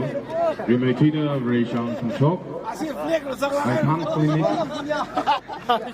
Shungum Sariel Gray Shang Shok Raikhan Clinic Shungum Sariel Mayangam El Shimre John Rukui Joseph Likam Rishome Muinao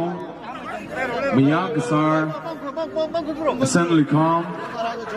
Ningshen Absalom El Shimre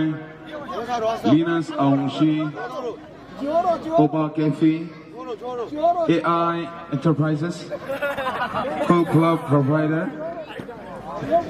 Ningunum Sarel Natum Nakwa Koni Shamika Natum Pangran he stage Ngajongara Laga Krabu Milishar Gray Shang Pungsho Raikhan Clinic Pungshungam Sarel Mayangam El Shimre John Rukui Joseph Likam Rishome Muinao Mayagasar Asen Likam Panishang Ningshen Absalom El Shimre Linus Aungshi Oba Kefi AI Enterprises Full Club Provider Ninganung Sarel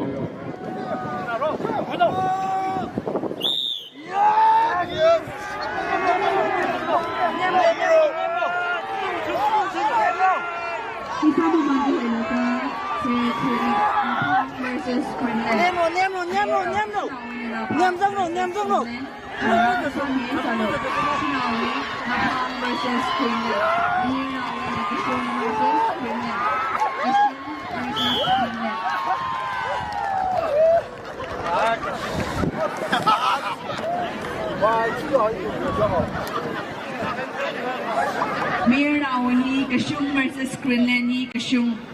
Maratuda Greenland ni walkover mi haira. Kashung versus Greenland ni Mirnau hi Greenland 3 Napang versus Greenland. Mirnawi Siram Forli Kerpung versus Awandang na Kangran Kasamilo. Kerpung versus Awandang Kangran Kasamilo. Kerpung versus Awandang Mirnau. Kerpung versus Awandang Kangran Kasamilo.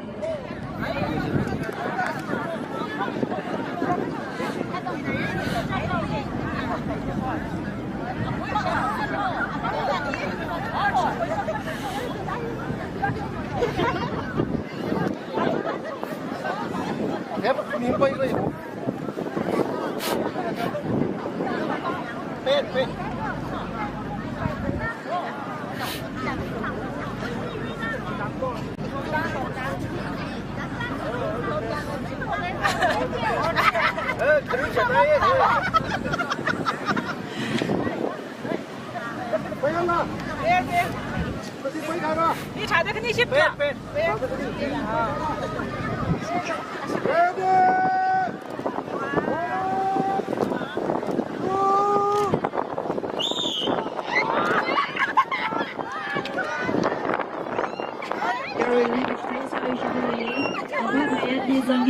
Participants being announcing boldly participants reaching a Kabakoni Shatla Yaka, announcing boldly the Tabwe Lonely report Samilo Nishinara. Mayana waiting a Kankoni, Kerpung versus Awandang. Kerpung versus Awandang. Adam Mazantabai Tang Kanihina Kangran Kasamilo. Kerpung versus Awandang.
Mirna waiting a Kun, Kerpung versus Awantang.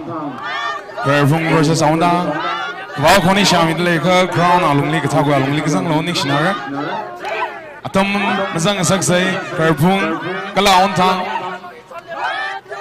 Kerpung.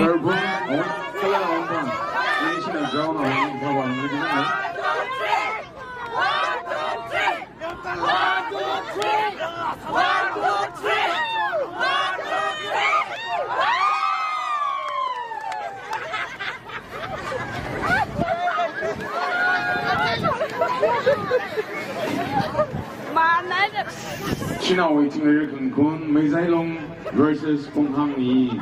Meizailong versus Konghang Yi. Tangni and Waponi Charlie, Atawali, Nangsam Hollow. Meizailong versus Konghang Yi.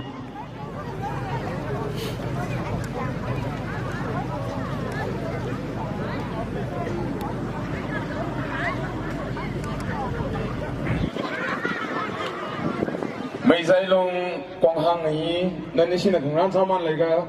number 3, Napang versus Greenland. นั่นนี่ชินังรังคุยค่ะเราหน้าลงลีกถ้าก่อนลงลีกซังยังชินาเรอมาโล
Jishat ngapat ngayat li zangki kaji participants ping na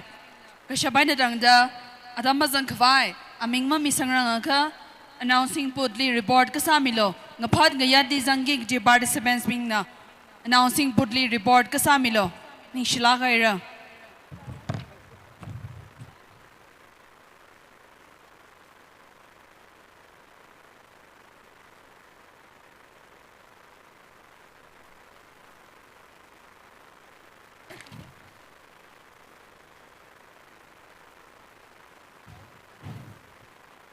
Now waiting for Khokha, Napang versus Greenland. Napang versus Greenland.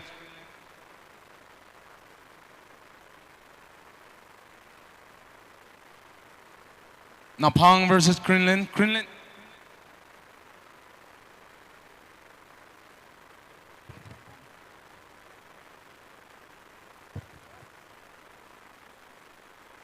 Now waiting for Khokha, Napang versus Greenland.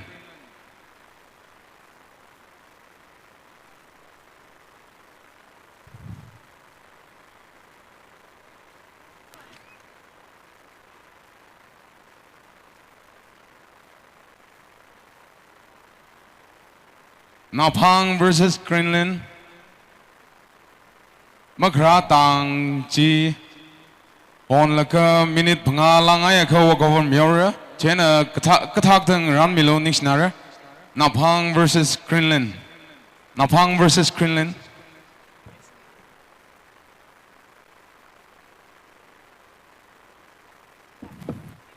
Napang versus Greenland.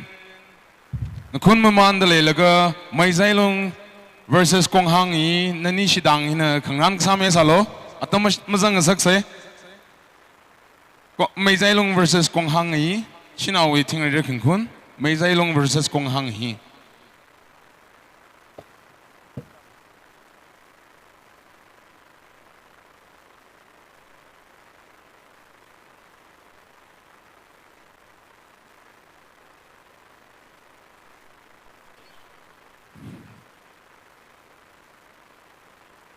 Aroi mir now nga khun gi ji hi HUNPHUN versus Awandang ne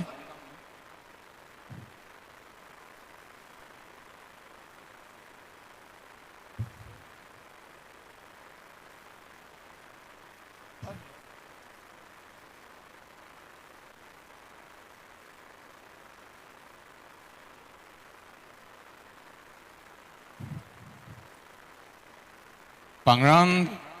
kami hi issue called convener nana khangran milo chena yoying la zingkai Mashun Singh Vasha Rinchui Shaiza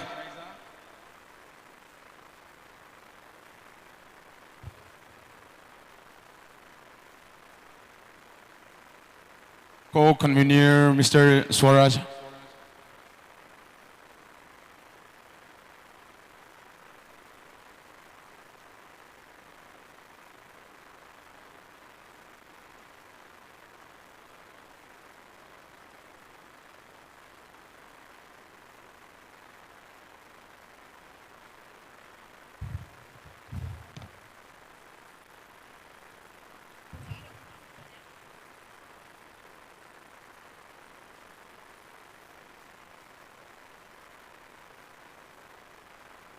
ทิ้งในเรื่องคุณกิจเมนาวิฮีคราบุงจังไงนะวันจังเรดีไซร์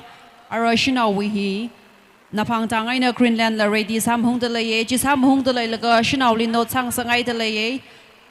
next ตังสักกิจไม่ใจลุงไงนะกงหังไงนันนี่ชินละเรดีสามยาวลูไม่ใจลุงไงนะกงหังไงนันนี่ชินละเรดีสามยาวลู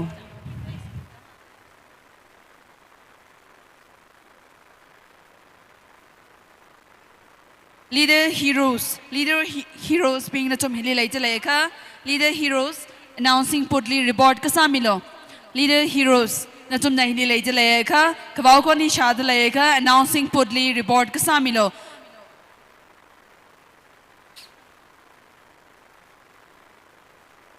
thingri hi kun maman tale leka campaign announcement ya really thing asakli 2024 we thada 2025 HUNPHUN LUIRA NIDREHILI eco-friendly LUIRA PHANIT campaign kwikadale khangacha jimlon kalai thumwe aman kasagangalai hi mazakshi khawai kasa campaign hi rakhra adam kala rakhra thodwiwang phakawai khamatai ya phaikar ngasaya ithumwe ngashan mayonda ngashan niwe aman kasak mashiman khangasa gai na ngasoda ithumwe ngalai hili mazakshi khawai khangak targar sai eco-friendly LUIRA PHANIT campaign li shurda phanithili plastic kamakau suida khangasak kala sakka shijinda heraugi gaji plastic bottles masing mana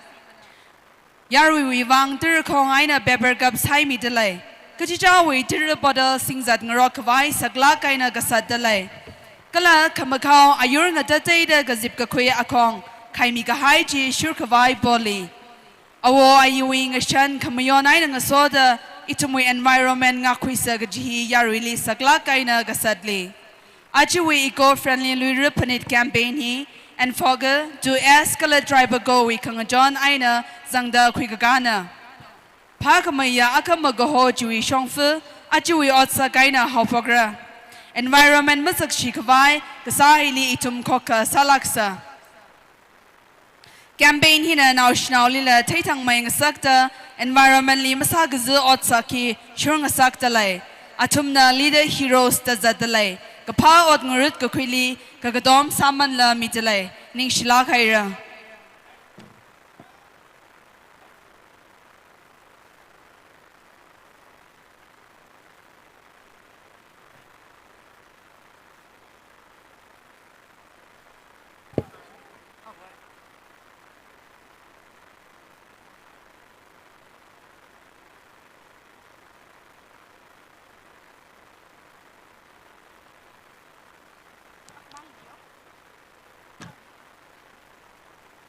eco-friendly LUIRA PHANIT campaign od kasa la yang kasangli St. Joseph College BSW department nala ngachon midlai khamatha kashang environment masashman khawai kasali ningsang the St. Joseph BSW department na khangaja jimlon khawang khui od sagli shiru khurashum da khlai thelaga mayangai laga ning shila khaira yarili hang chiteli shidalaye 17 ngaya we refreshment hi 17 ngaya ishui stage li bam dak layer VIPs being kala hili compare sa dak lay recording sa dak sai go really refreshment mi dak lay ngazip SH na 17 ngaya ashina kamina kala jenang soda ari achiwi refreshment hi shims cafe na show kamina jena kaji gata na shai khangai mung khangai lay kha shims cafe li la wa shai mi serlu ashui lo shai phalak ta lay ning shi hi ta ning ka ka hi yarwi sai go room tunai na na shil la ning shi re da la hang lu shit ngai lay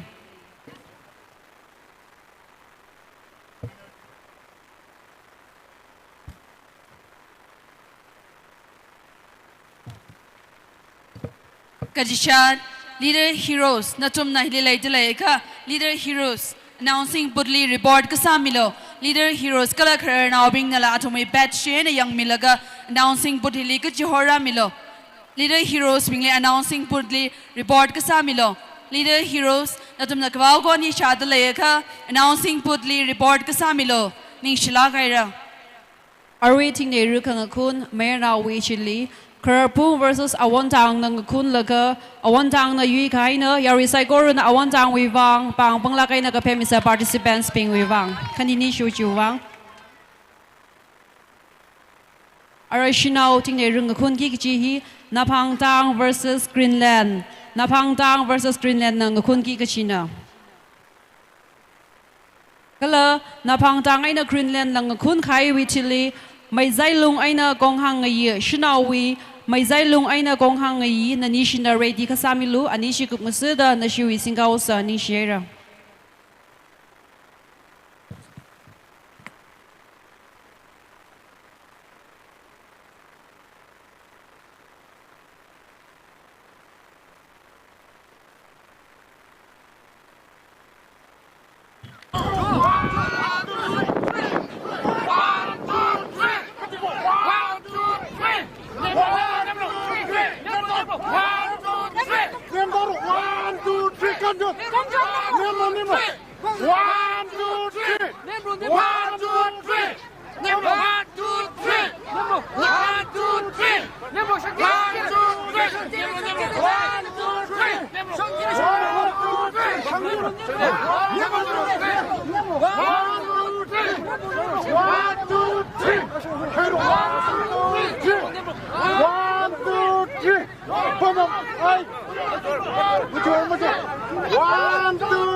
Napang ay na Greenland kaninishi bang tatwi dalaye yari na yang laka nanishi li kajot purung dalaye pang naye pang may dang kunlo Napang ay na Greenland ngakun taklay ni ariti ni ruhi ngakun mamandalay laga niyong sa kangay tang kajivoy participants ngapat ngayat li zangi kaji participants ping katagwe alungi announcing putli report kasamilo ngapat ngayat li zangi kaji participants ping na announcing putli report kasamilo ni shilakaira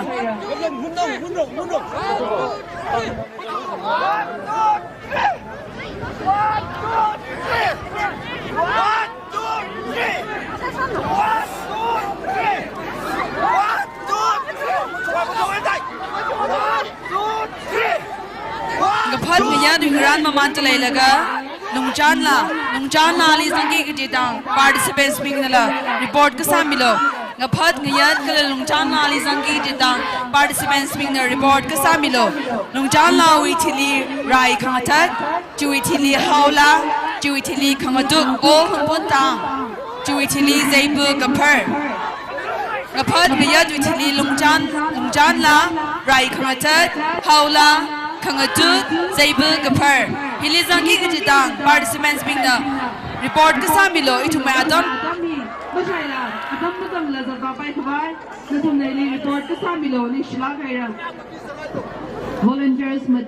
Volunteers Mati, announcing boldly attack with Luni Chandalaya, Kabaponi Shaka, Volunteers Mati, announcing boldly Karamiloni Shira.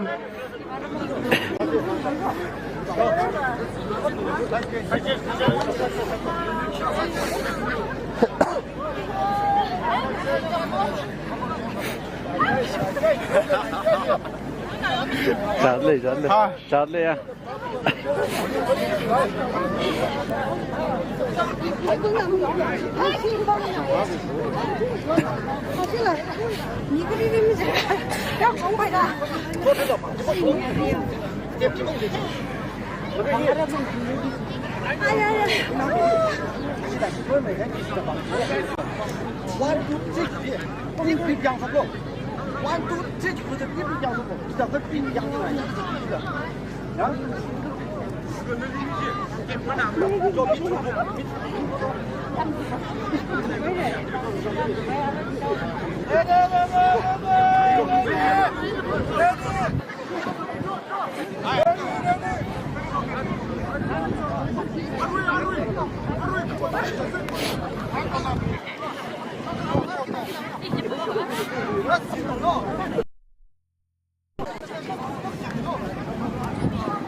Thing này rừng ở cốt, xin nào với thing này rừng ở Phang versus Greenland ở cốt.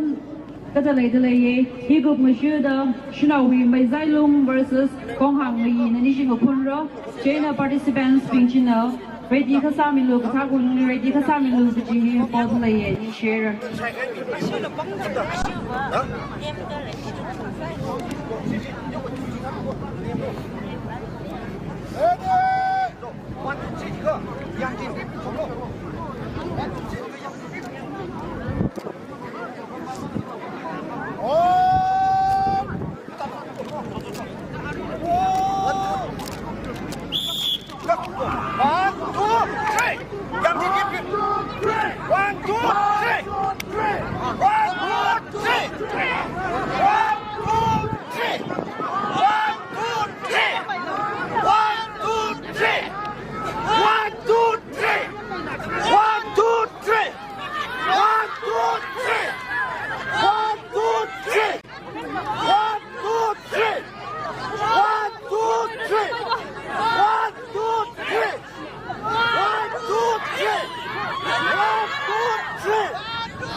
chi tang khani chin ara mai zai lung aina kong hang yi mai zai lung aina kong hang yi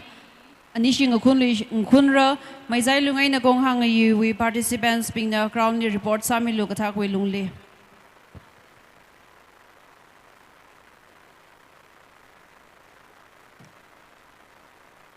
Shinawi ting ne ru ari na pangai na Greenland khang khun chili Greenland na yui ga haina Greenland wi wang kala na pang na participate sami khai chi wang yari sai gor na bang bang la kai na ka phemi sei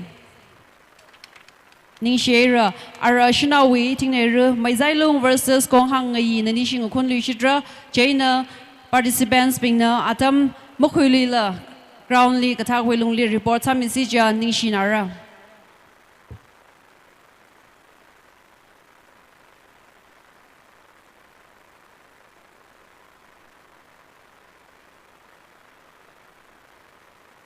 Shinawi ting ne ru mai zai lung versus kong hang yi tang akha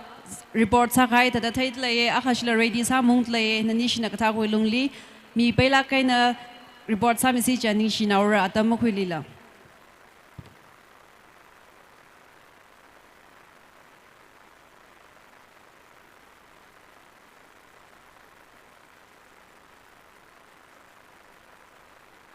debate li zangki kachi participants ping kachi katha na aming mami sangrang da lai kha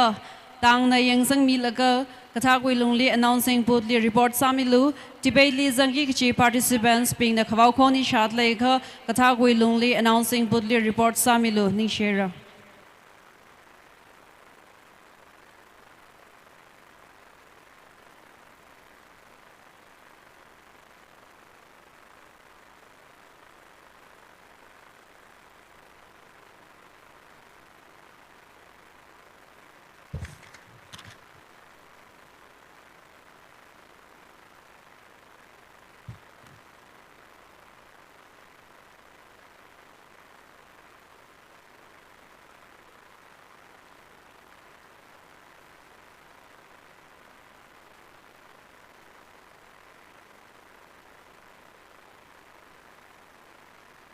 Yarili jithaili shidlaye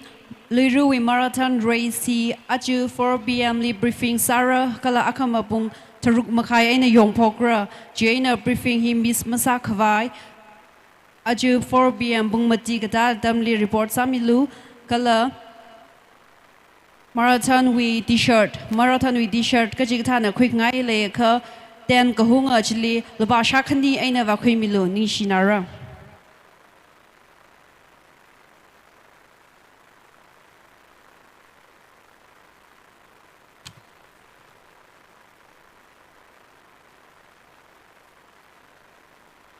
ทิ้งในเรืออาริงกับคุณตะเลยฮีไม่ใจลุงไอ้น่ะกองหังยีนะไม่ใจลุงไอ้น่ะกองหังยีอันนี้ชินังกับคุณตะเลยนะ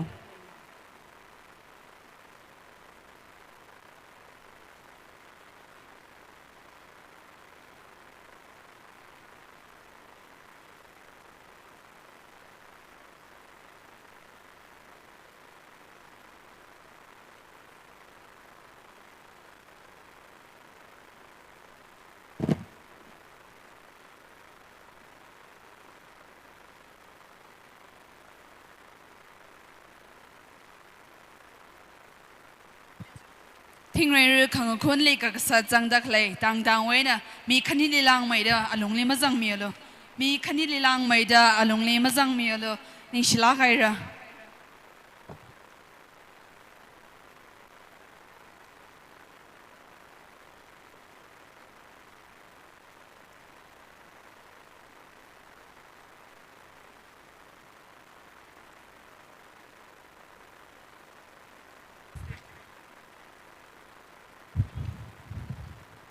Debate li zangi ke participants pingna aming mami karang daleka announcing boldly kathak wilung report samilu debate li zangi ke participants ping natumna khawau khoni shat leka announcing boldly kathak wilung report samilu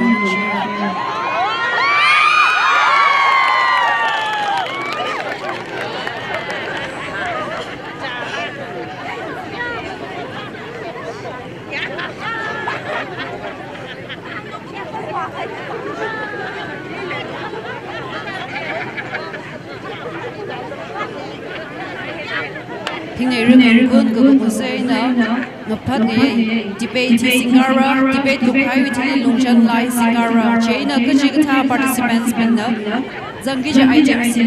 mình mà mình gar răng tới cái thao quy lung liên announcing body report sami lu debate rằng cái participants mình cái là lung chân lại rằng cái participants mình nó thum nó khâu khô đi sát lại cái là mình mà mình gar răng tới cái announcing body cái thao quy lung liên report sami lu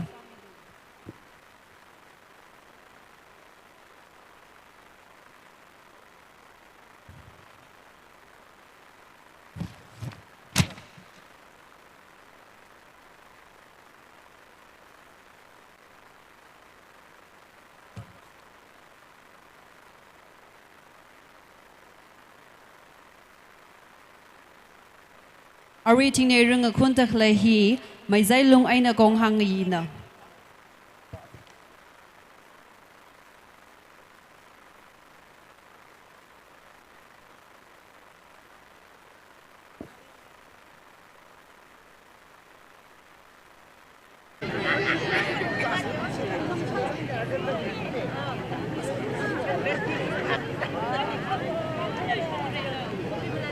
debate na lungchan na le zangi kachi participants ping na kachi katha na aming mami sangrang dalay kha na tumbi remind salwi shi dalay announcing budluidli katha koi lungli report samilu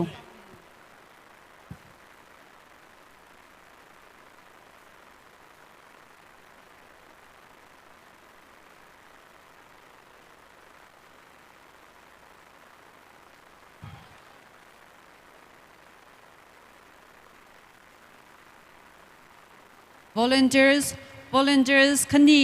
katha koi lungli announcing budli ramilu volunteers khani khawau khoni shat lai kha announcing budli katha koi lungli report samilu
Tingray Khokha Tangray versus Napang. Tangray Mayer Nawi Tangray versus Napang. Tangray versus Napang. Nanishina ground alungli Kazang Milo. Tangray versus Napang. Mayer Nawi Tangray versus Napang.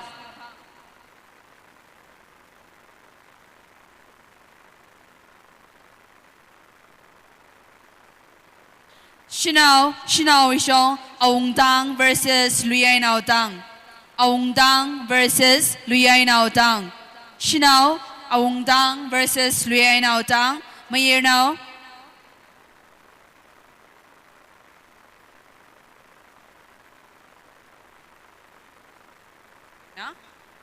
Tangray versus Napang.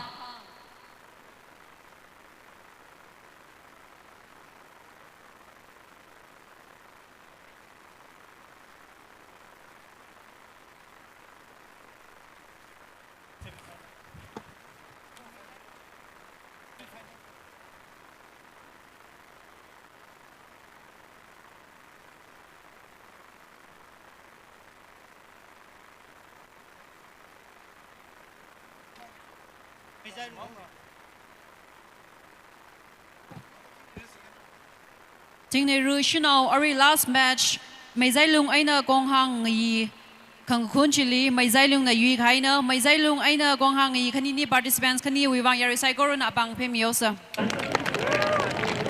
Ara round 5 final 6 sing khun li shidra jaina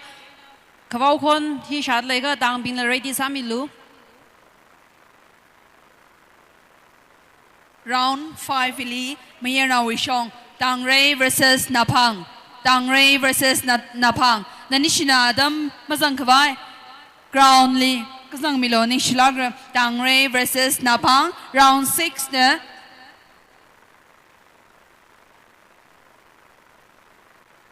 Round 6 Kahum versus Alungdang. Kahum Dang versus Alungdang. Mayer Nawi round 5 Tangray versus Napang. 6 na Gahomdang versus Alungdang. Hi Khangran Kasamilo.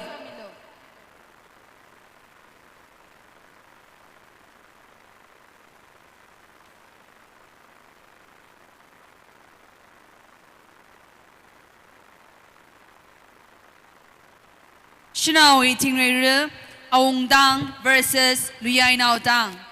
Aungdang versus Luyai Nao Tang. Chuitili Gahomdang versus Tangray. Gahomdang versus Tangray.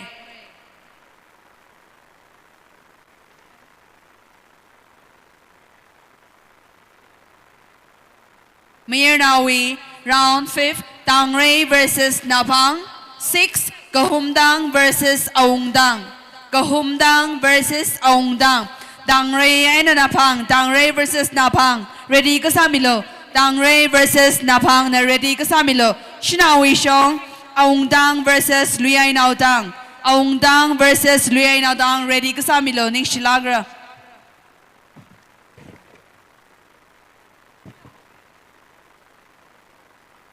Participants Pingli Paniung sa kangai ground alungli minute kaniwi alungli report masa ka report sakre tangli over wagover mihaura minute kaniwi alungli report masa ka report sakre tang chili wagover mihaura ning shilang haira.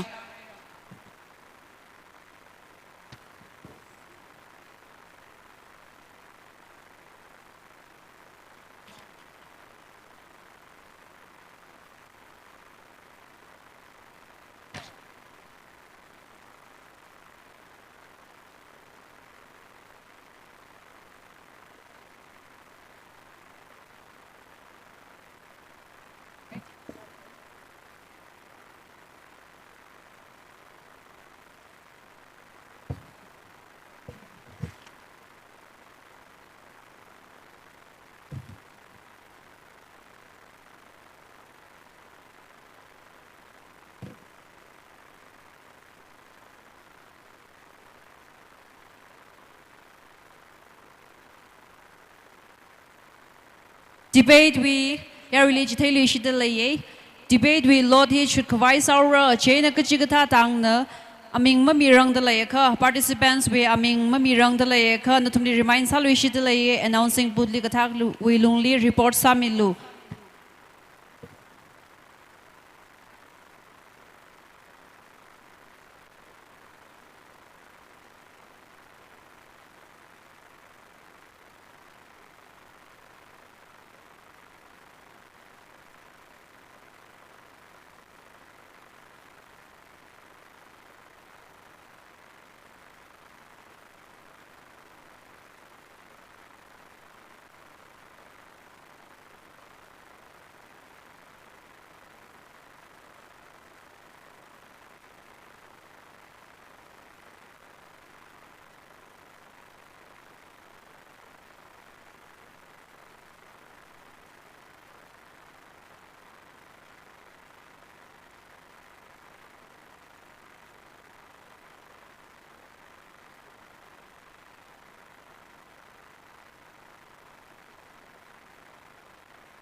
yarili hang chithailu shidalaye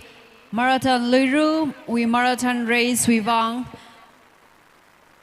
natumli t-shirt yorkra jitaran natumna ringpala kaina LUIRA we marathon li kakatom sada natumna khuymilu gjihi marathon we shongaina natumli ka kaudalaye chena natumna shat lekha kala natumli rak shungtharan natumna kaktomai nang soda ka khuymi si ja nishnara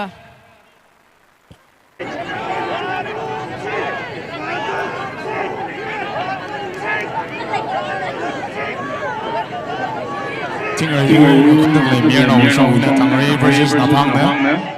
Kala Chili Humdang versus Aungdang. The nation Raokha Shamit Lake, Nan Sami Salo, Humdang Kala Aungdang, the nation Nan Sami Salo, Beer Nawi. Shinao Aring Hungida Lady Hina Aungdang versus Luyen Audang.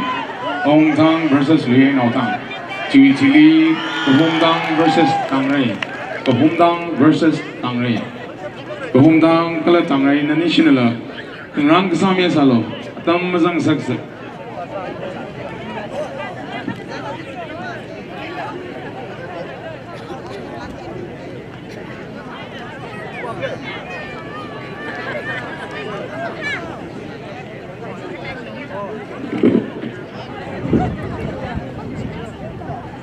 Debate li zangi ki participants kala the participants we aming yari li hang chithai mi dalaye na hui laga mazang rang dalaye khar da thumna katha hui longli announcing photo report samilu resa da yungre ka sommoshi kakhani ali jingri rolang kaktumali chonjui hor ha kamdiali ringpapam kasar kapangali pawingam ls katrutli rinjimi shimra kashniali jingri hor rasama Kalagachadli Horjibam Baring now Hibingina participants will list Mirak High Bingna, Kajigatana, Liz Limazarang Delay Cup, Natumda Katago Lone announcing to the report Samilo Kaji, Natumdi Revine Salishi Delay and Nishera.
미연하고 팅레를 군군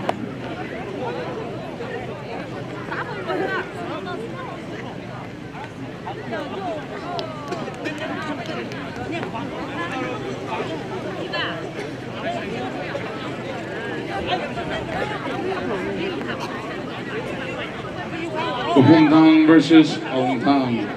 Khokha versus Khokha. Nani sina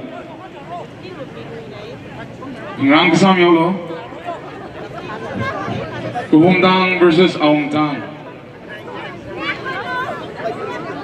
Khokha versus Khokha. Mir nawi tingre kun. Khokha versus Khokha.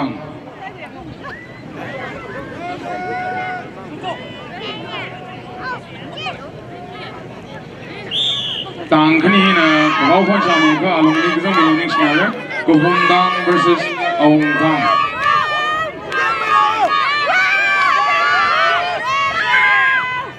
Shina waiting re kun.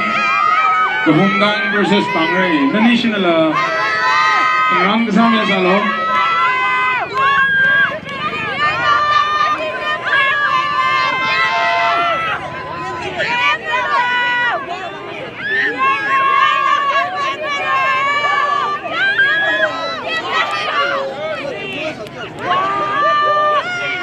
Aring a good guy, near now watching the Tangray versus Napang, Anishitang, Kunlaga, Tangray na Yig Haine, Tena Tangai Tangani, Yaring a bank of Himis and Nixnara, Tangray na Yig Haine.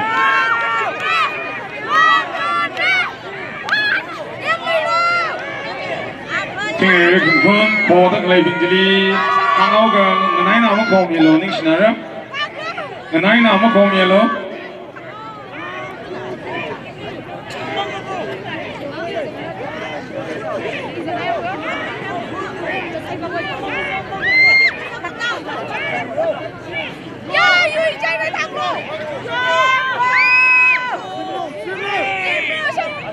Aring a kundagli he tingre kun lag ida da jing Raokha ring phai piang ding la ning yaung me maring kun say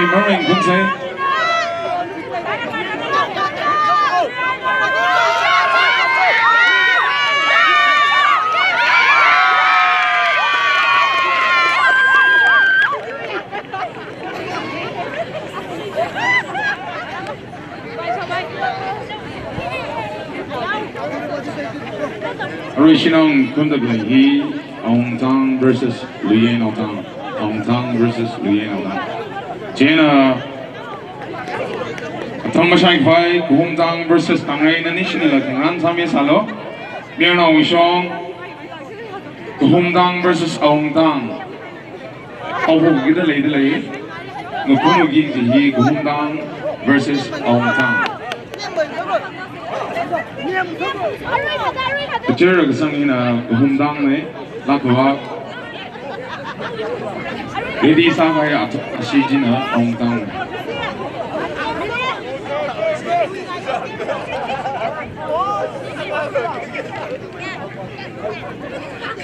Shina waiting reminds us of Khokha versus Tangray. The nation Rang Sami Salo, Nixnara.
Shino Tingay Kumpun, Luyen Wakang versus Aungdang.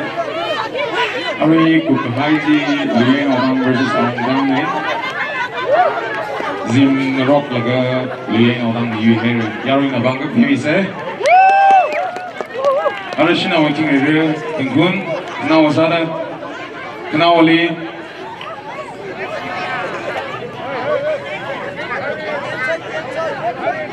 Khokha versus Tangray. Nanishina, Kungransai ka along Ligzang Milonishina. Khokha versus Tangray.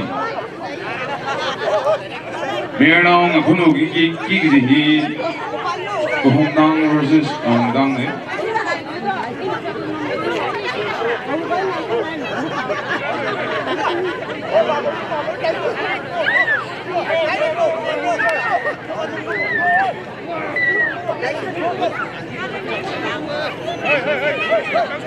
Shina waiting a Kunkun. Khokha versus Tangray. Crown along Ligzang Milonik Shinara. Atamazang Saksa. Khokha versus Tangray.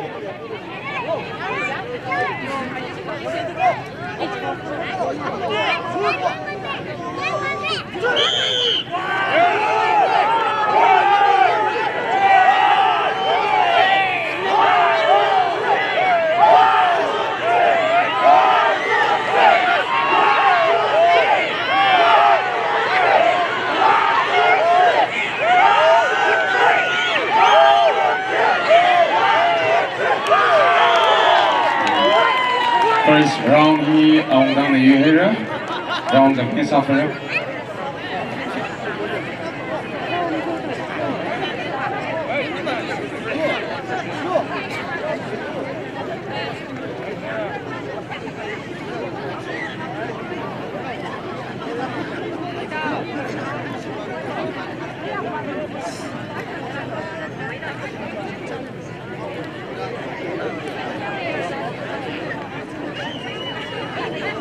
Shina waiting a Kunkun.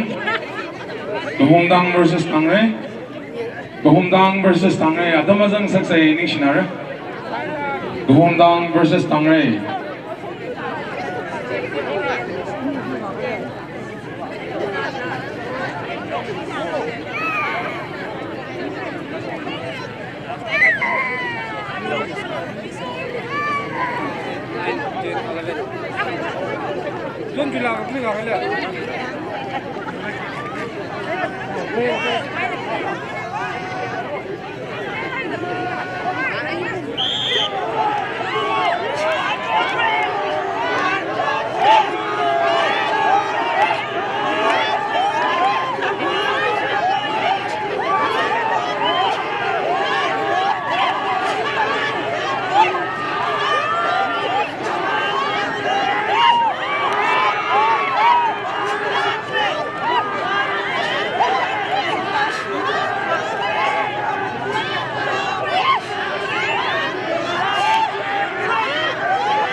Supreme here now we Tingri Kunji Homtang versus Aungtang. Aungtang the UKHRUL General Tankni Li Yar in the Bank Team National.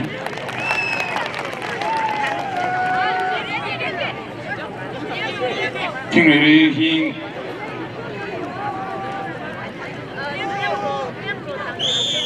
Tingri he Kunman like achieve from LUIRA 2025 we Young Hanley just Sami the Playing Organizing Committee in Pangan to make me night legend of Pangan he Kuriku speaker and the Kanram donation and we make up the Richie Shang Zinkai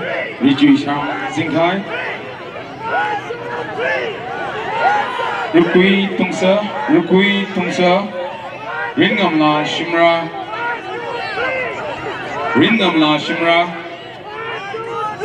Yursari Xomoshi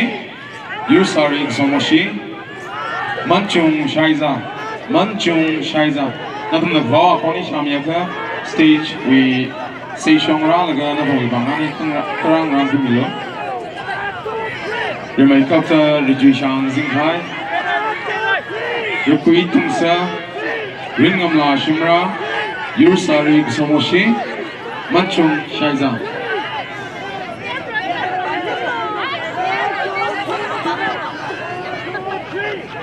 Rijishan Zinkai Rukui Tungsa Ringamla Shimra Yursari Xomoshi Manchung Shaiza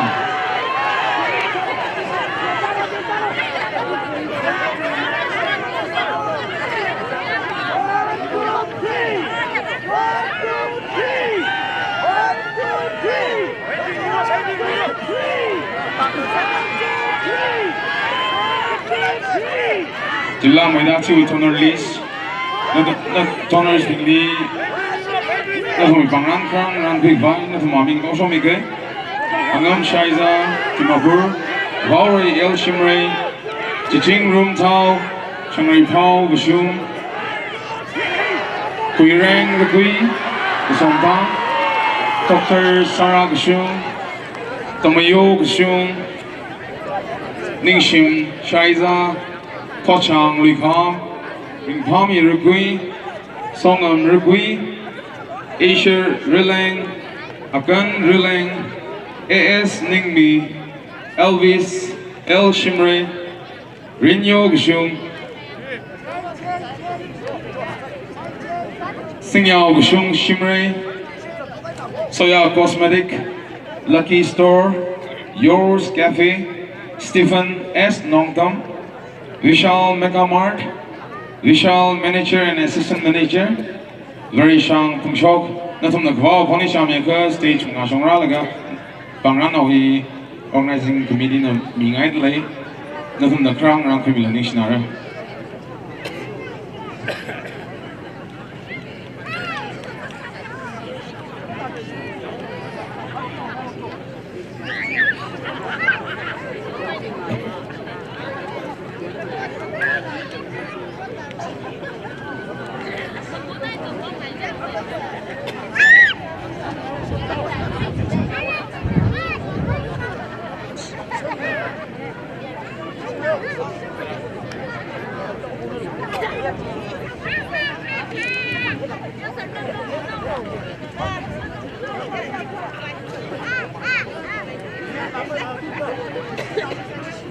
Figure Khokha in a Knawan, Jena, what nearly some gigs being not from the ready exam salonation.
Kadisha itumay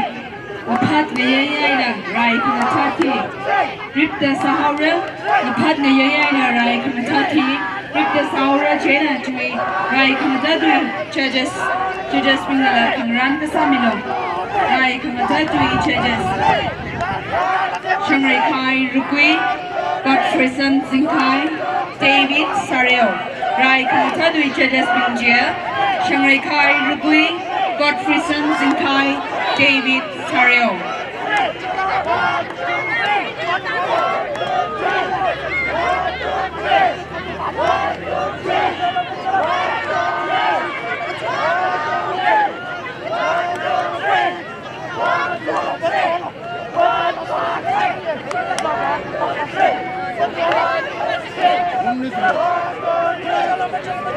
Right, currently Zangi Gidi, down participants being the Kangran Samye Salo. Firstly, the Shung versus Napang. The Shung versus Napang. The Kaneli Meizailung versus Greenland. The Kaneli Meizailung versus Greenland. Gagatumli LUIRA versus Kerpong. Gagatumali LUIRA versus Kerpong. Kamateli Aungdang versus Tangre. Aungdang versus Tangre. Tang Bingida. Atamasan by Itumi. Rai Kamadat. Tala Itumi. Adgaya here. Atamakali rip the Saura Jana Rai Kamadat is on Gigi Tang participants being now. Kangaran Kasami Aisalo. Kareli Kashung versus Napang. Rai Kamatati Kashung versus Napang. Kangaran Kasami Aisalo Nishilagra.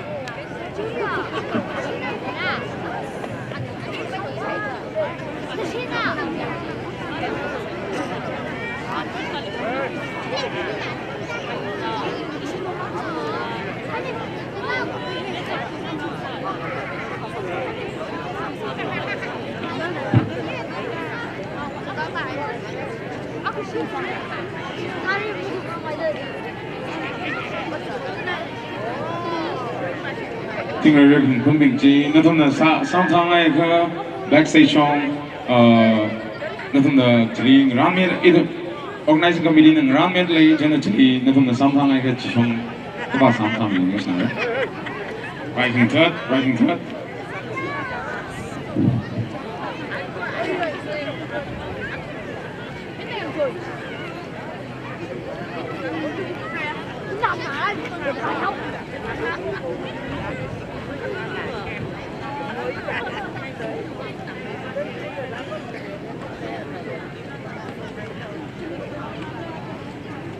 Khokha versus Tangration of Tingrek Kun He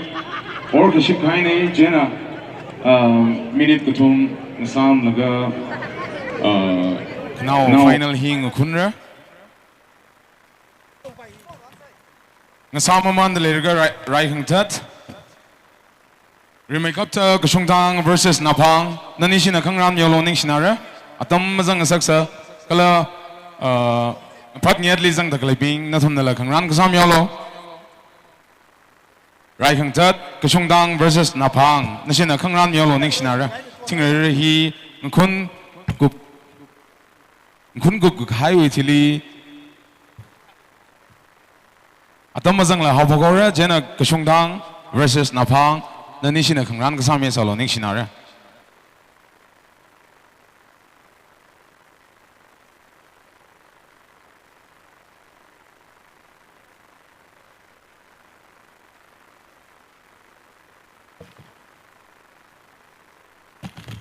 Right, Kantari judges being not only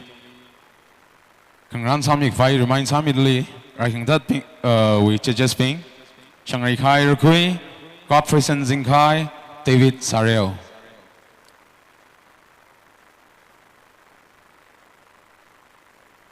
Ngapat Yadwi participants being not on the Tagwa alongly ground along Ligazam Yolo Nishinara.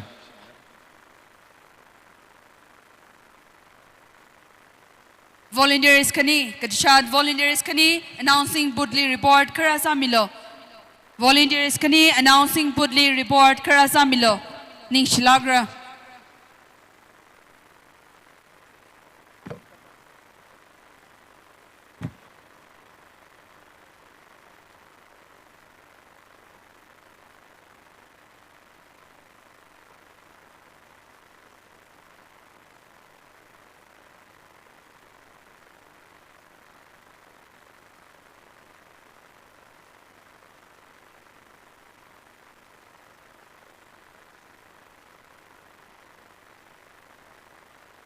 Rai Kangatadi, Kakaneli, Maizailung versus Greenland, Kare, Kajangana versus Siri Wanli, Kashung versus Napangi, Kashung Maratukida, Napang Maratukida, Kashungli, Wagova Mihaira, Kashung versus Napangi, Kashung Dangli, work over Mihaira. Joanna Siri number 2 Li, Maizailung versus Greenland. Nanishina Kangran Kasamilo, Maizailung versus Greenland.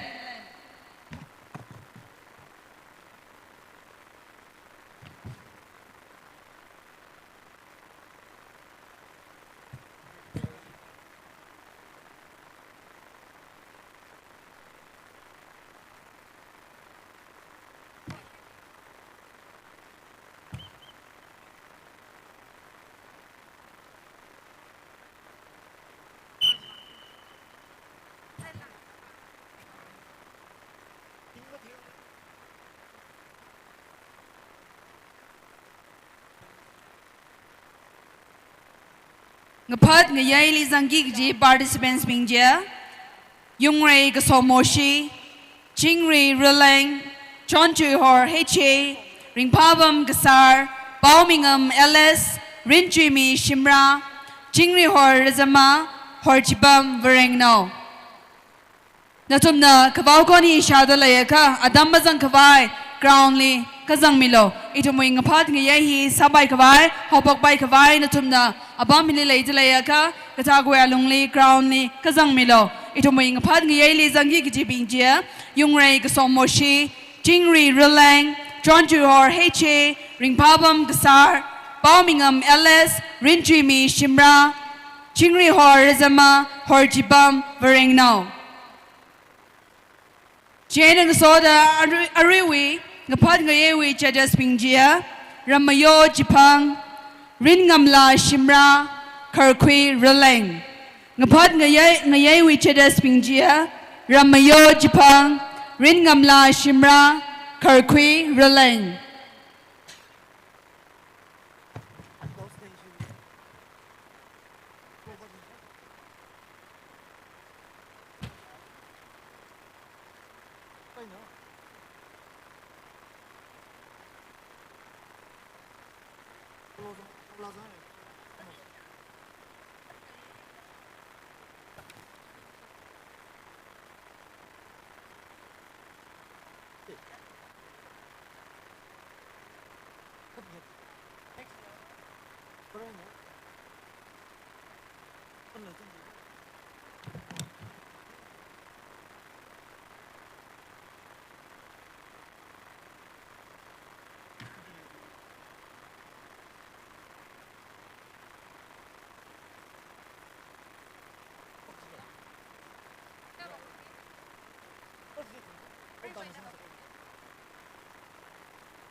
Right, Sadui actually the remind Salwell.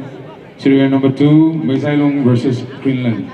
Serial number 2, Maizailung versus Greenland. King Rehi, Kunko Kashida, Rai Kantadi, ngayor jena nani shina khangran ka same salo mai zailung versus Greenland Khokha uthili luyeng autang versus Khurphung sara jena nani thang nala khangran ka same salo ning shinare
Itumi mapatni ye hapok bai kabai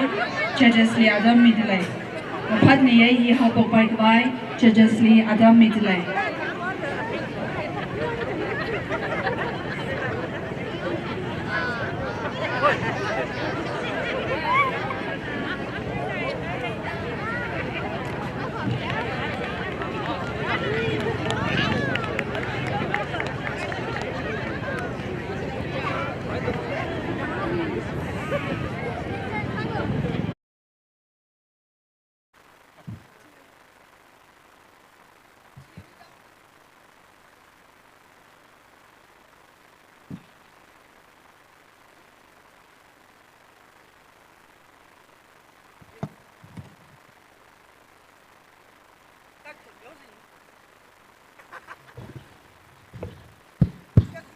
Hello.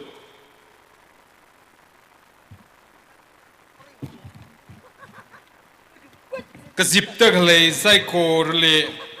isi judges pingwi matuna ina ringkapa LUIRA we ลามีเดเลยอารีอาจกุมลุยเรือ2025เว้ยงพัดเงียดสากิตะเลยฮิลีจะวิชงไงนะอายินอากาศนี้เสียไม่ตะเลยอีตุมวยดิมคันนี้นะไทยพรุ่งกี้กี่เจเดี๋ยวไม่ก็จะไทยมีไงคาร์ซาดาอีตุมนะโปรแกรมลีก็ไทยสัมบังสารไงเนี่ยท็อปิกที่นะคุณพูนฮีคอกขาเราขาไซยาจะยังนะสารฮิลียังกิดอะไรฮีอีตุมนะแคตติกอรีก็ทุ่มไม่ยังไรคาร์ซาดา organization and clarity da arwi acha na viewpoint mi dak lai kala acha we response sa dak lai hi mathalak kai na outline sa prung ra je nang so da na mi dak lai ji ka sheng clarity mi na phap ta ka bai o chi yang re yang gi ka ji we mark ji mark 40 มีเร่จิลีก็ขันเยลีอีตุมในยังกี้ก็จีฮีก็ทุ่งไม้นะใครเร่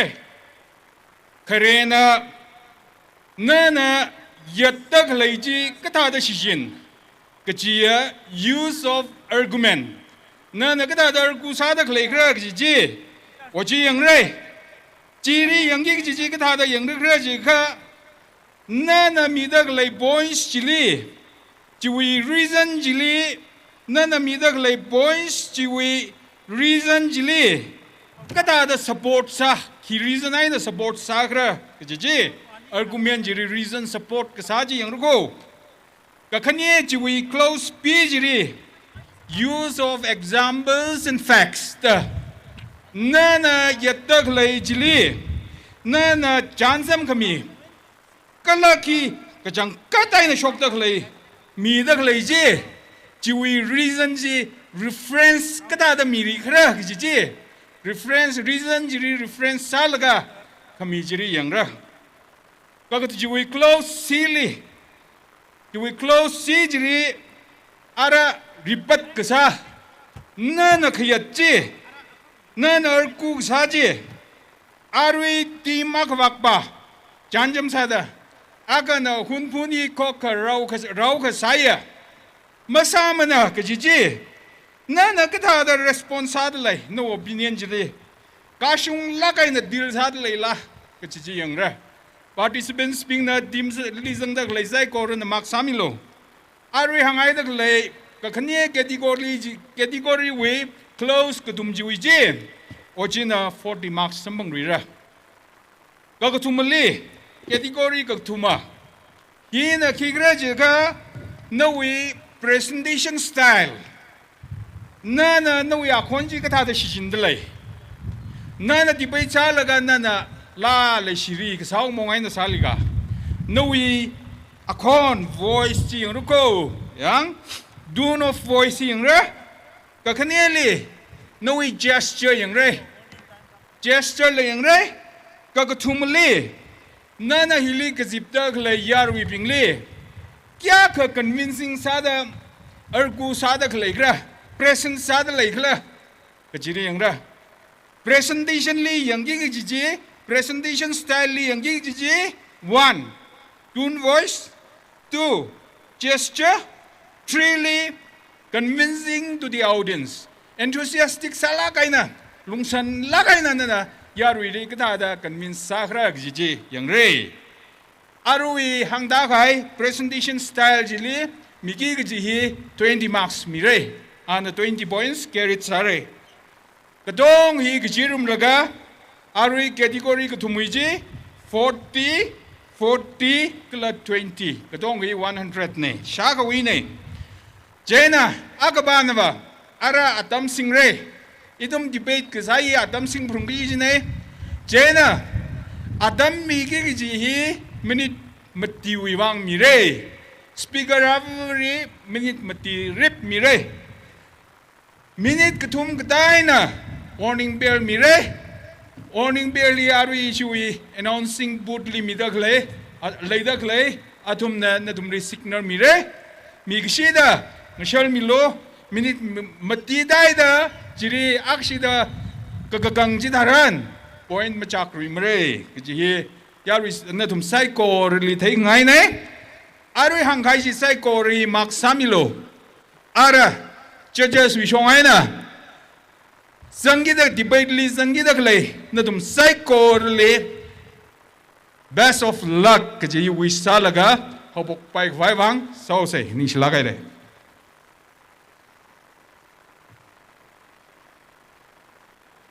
Sama hi sama mandalay laga lakava rai kangatat Maizailung versus Greenland. Maizailung versus Greenland. Kazang miawla alung ni. Maizailung versus Greenland.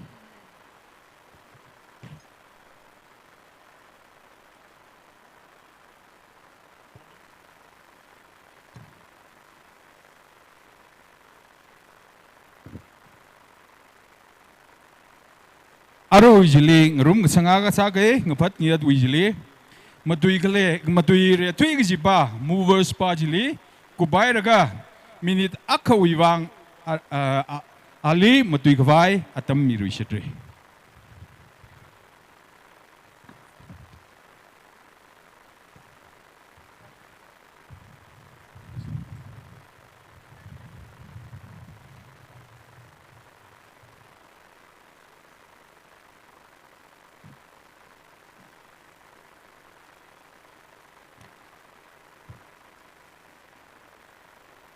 Rai kangatat Maizailung versus Greenland sama matalay laga kagatumali Luyainaw versus Karapong na kangran kasami ay salo Luyainaw versus Karapong kangran kasami ay salo ning shilagra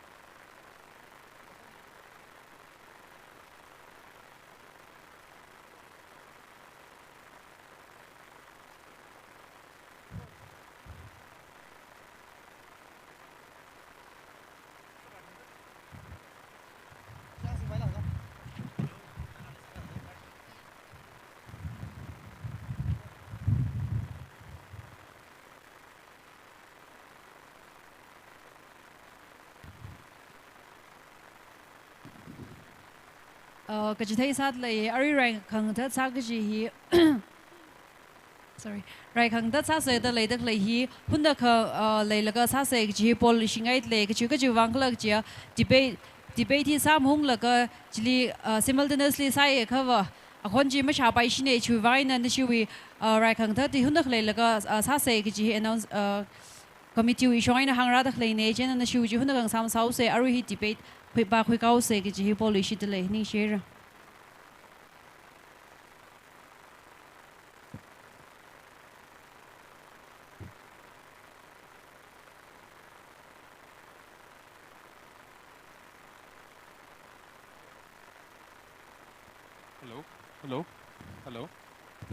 hello check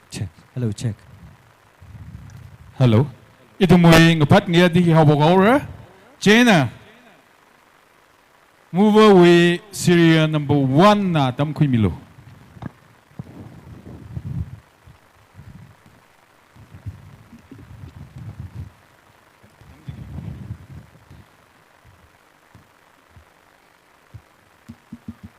Kashi kungiya judges bi ajo ito bi hunphuni Khokha Raokha saya jihi myang ko kiwan ko jika aji mi ha karang mai de ya Khokha Raokha sa sa je va ha kam rang samro la ga jon thang yora hunphun yora ja kha ji Khokha Raokha sam ne ji la ga hne sa da ishi hunphun wa awung nam lui thumi rang khai dang dai ishi mjang dam mo Đây hi rau hok san wo hok thum ma sa da dang hun dang yang ka dam saran dang jili ga khanang ga zarai ka dang na ma ta da miang sang jim sai no wo 他的啊是对没说么来的可那个么哈的可来着。当有那人喏，个东个空奶脑等的王准苗哦，得知可可么啥啦？他们的啥的，当可个东个样王个，睇下这样喷喷，下个人生的个嘢，但是可可稍微呢喏，但是呀，喷喷可可然后个啥嘢只是阴阳哎那个，he hang个等下你啥个？ Yari zai goron na bang Milo. Our opinion with serial number 1.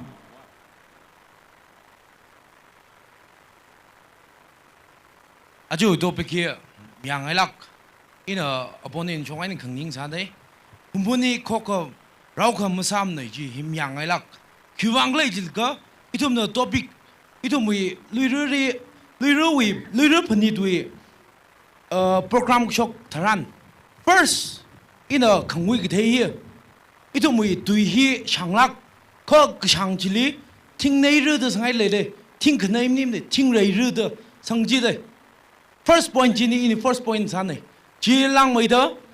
ari issue yi hunpun wi gzat hi itomi angu mai zakai apang na gli akui na gli aphai na gli jimma thai la zatak lei mi na hiba kwa sai ga atangai ni da ba akha nei da kai khai ka akha na akha jibak ba hik thang mai khok mak sa rang ira hunpun ni ji lang mai da itom gushura gthana gba Shura gba kiba ka mathai la sa to ok tui dikla ye changna bi ka hai nei acha hi to bi ki khuira mi ki mangai na itum khangjai la khuira sai ka hili mkhuira bai aka khni le khrna kai khana ak shong ho thuyo naw snaw ma semrak la ak shong ho tho mi kai khai tharan itum hi khok kam sa la ok tui dikla nei Chilang mai da Katem thang khamai shok tharan Katem thang khamai mi bing chila akla da mang ning la ram no Kyuwang Kharna wa kan da phe dai naw snaw kan da phe dai aba hik tham in da paisa lek za min da hita dang tum da zat anai da da kwang khui la ga hita da khang ga chai ki gam khui ra ga khok ka mak sa hi hyuwang an khui khrana Chilang mai da dang Some core kamang ari arai kishai hili tang hili khokha masa tang khokha masa ka kta hunpun khokha saura chilang mai da turn up ka sa hi lakhi kamalai tang ka jibuli yang malo kamang za mi gyak sang sara some core ari arai chai mi gyak sang sara chili tang na hi thai khna hi da par mi sai ka ba itu mu hi ki kamasa itom na per salla khayora ajina o abo business xanda hidai kai shi hi klewangaina tangla khokha masa khula khokha masa ji hi hiwaina khrana jena jilang maida ari itom na ngishan zatak la hi itom hi thishu marde khiwang Kernal ping na matan mi. Lega chili lang mai da naus nau ping na turn up masa. Hidai ka kathau ra. Khok mak sa hi hiwai na krana hi hang la ga tangau ning chila kai ra. Kadishat Rai Khangatat 0124. Maizailung versus Greenland. Luyainao versus Kerpung. Aung Dang versus Tangre. Crown alungli ka jang milo. Minute khani judges the minute khani rai laga report masa ka zang hai tang bing jili wagover mi haura juwang na ari dry khndali zangi ji tang bing na ground li report ka samilor nishla khaira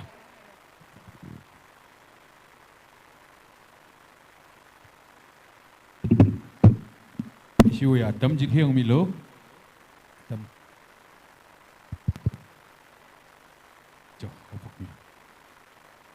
Ashi knya aju chief guest kala guest of honor kala aju imshun kui yang mi gi je judges ping ina mizai lungwain represent sana uming na jingri hor zamane aju wi tuipong hilim yang ai laka humpun hi Khokha Raokha saya keci hili miangai iwi tuiru bini yang da ngrum sa kala phing rum sa tuiru khare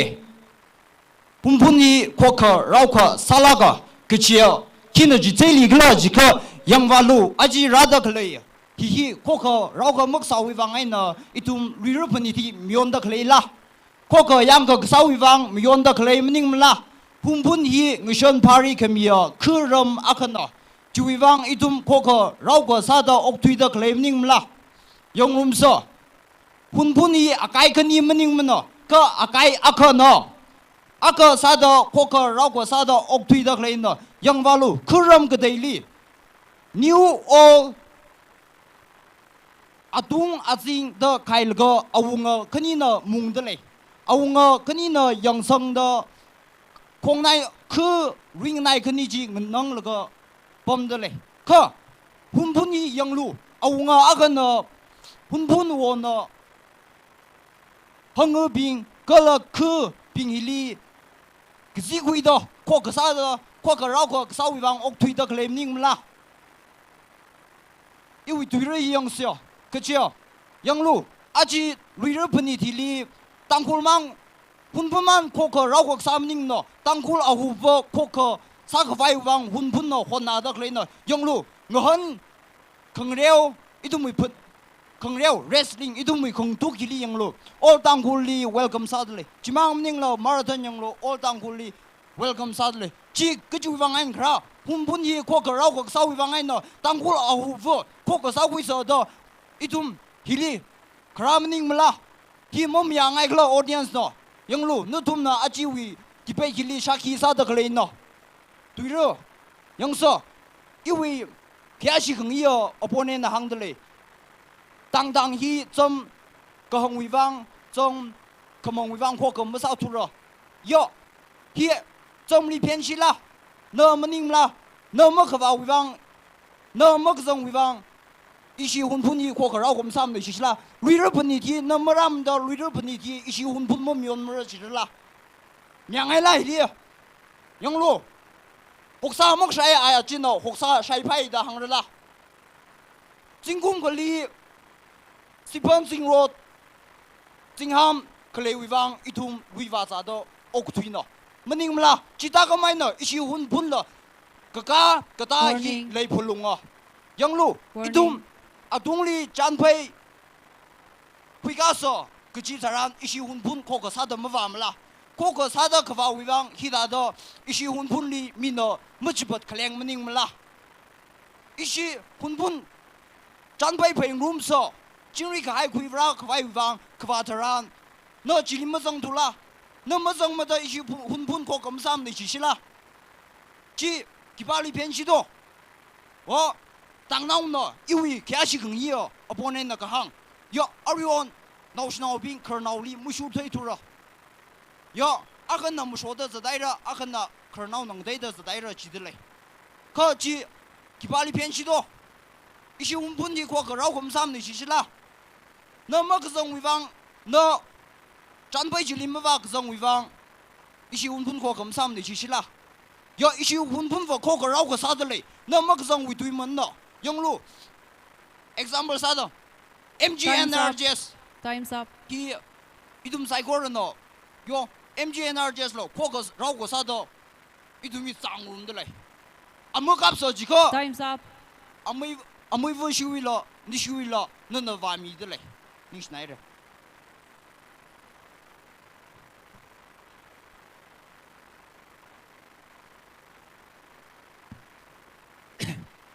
tangkul chanjam li hangam chin li kachin sot kam saw li soje hallelujah razang gai cycle ro ili yung rik som shiwai ik som tang wen na ma abone na hang de le itum luirum yon de le ka yang lo ang shi ruk tang nga kyang ki barada nga kyang ai no yon de le te i hun bun ka ta hao sak tam gui li ka hi khok ka rao ka salma ana hang de le te na i mra ka khok ka rao ka sam dim la ji ka i wei hun bun nim la khok rao ka sai dak ta dang bai ka musun bu yang me bing na hang themi lok ji ang na lui mu som sha lang ka ma sa pai mna je ka ki sa da aj pai lui sa se ha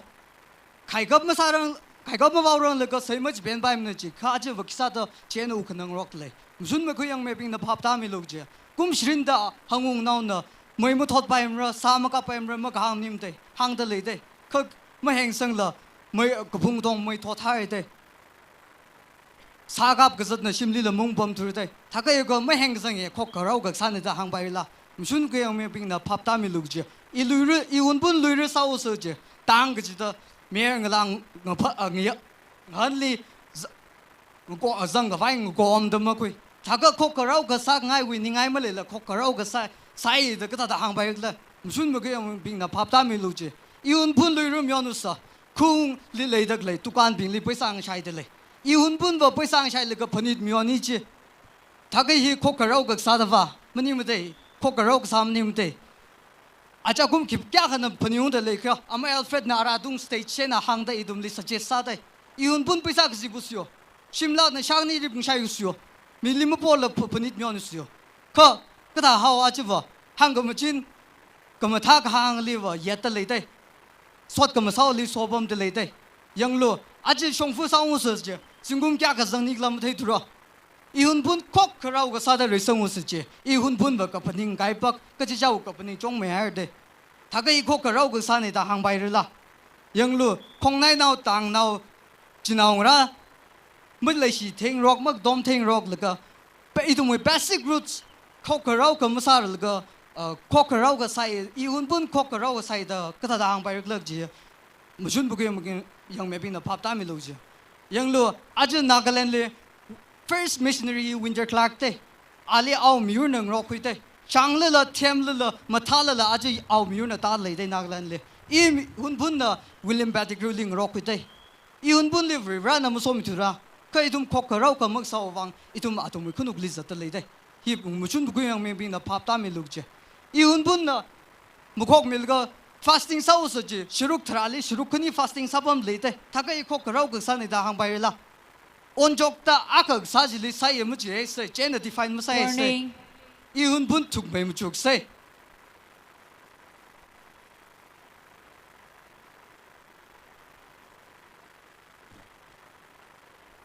yang lo aja yang da sai lo aja flag yak sunai le la I HUNPHUN hili participate yak sai le la tang ma di mang la I HUNPHUN hin approve te I HUNPHUN Khokha Raokha ma sam nei je I HUNPHUN thuk mai mu chuk se Khokha Raokha sau se Khokha Raokha sa da sem gao se thank you Yari zai ko na pang mi da phe mi se ara serial mover win serial number 3 opponent win serial number 3 mover win serial number 3 sorry Kyashi Kangia speaker churches and my what your opinion iwi achu topic na HUNPHUN hi Khokha Raokha sayak jina mashung laga hili opposada claiming hi Khokha Raokha ka sawi ka khlat time nei dei na shi sangai ina hang mi gai Khokha Raokha ka sa gi hi ya itum rai chai or we all do the same thing gi meaning ne itum azak khang te ya chi sure da itum ning chuk lang te sere but despite all the differences we all work as one gi ne any organization or any groups, assembly, or even in our family, disagreement or the opinion collide kasi hiva life lungai hiva ito really exist kasi na jiva. Jena disagreement disagreement have and will always exist among us. O jiva mapiat kapay ne ka jithasala. Itum na I believe in unity in diversity. Atsak ngatay rock sarla hili HUNPHUN hili Khokha sada. Itum Khokha sa sa ijay da hun hili razang da klay. It array ngashan iwi point ka kanina ngashan hili HUNPHUN we frontal organization being na laga under the umbrella of HUNPHUN kaya iwo kala HUNPHUN VA being na laga hili HUNPHUN na ngashan hili kagashung da hili mayon da kalay HUNPHUN noy pilan hili LUIRA oy pilan kangay da kalay hi Khokha magsa ko wang kangagala khare liva achala khui thot liva la khang nui hi la icha cha tang tang ai nang nui san dei ka som dang na lui rai ga yang li ngai nau na som thar kala aung dang na alung ga yang li da mayon san dei ka thana bing na thai thang kmaya thai thang mai mai hau da ara hida da khamyon na pha mai ra chau da hili hun phun khok ka sa da tang makhai la hili tang hun phun achikun mati hili ra ka zip laga hili mayon da kala hi I hun phun Khokha Raokha ka sa wi wang nai ji hangai kala I wi boing ka thum sa da hun phun on na malui thui mi rang laka thai machi pai machi ki ba ka matang yawm dai na na phap tang wi ghai lai rai kala hun phun no shin na ma shom ma shar mi rang lakai na tang da ki ba ka shin na lui ma shom yawm nai kala hun phun no na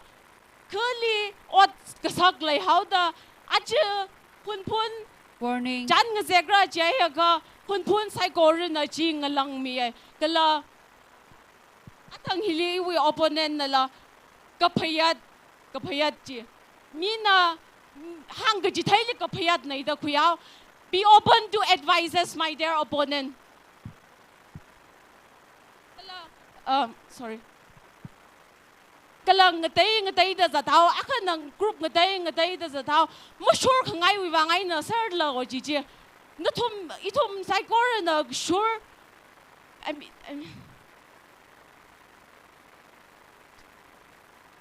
Talagai na itum na surang rock ka hi Khokha samira I hun phun Khokha yang ka saya ji hen tang Bang PMC, bang may da PMC. Ara itum na opponent way na serial number 3.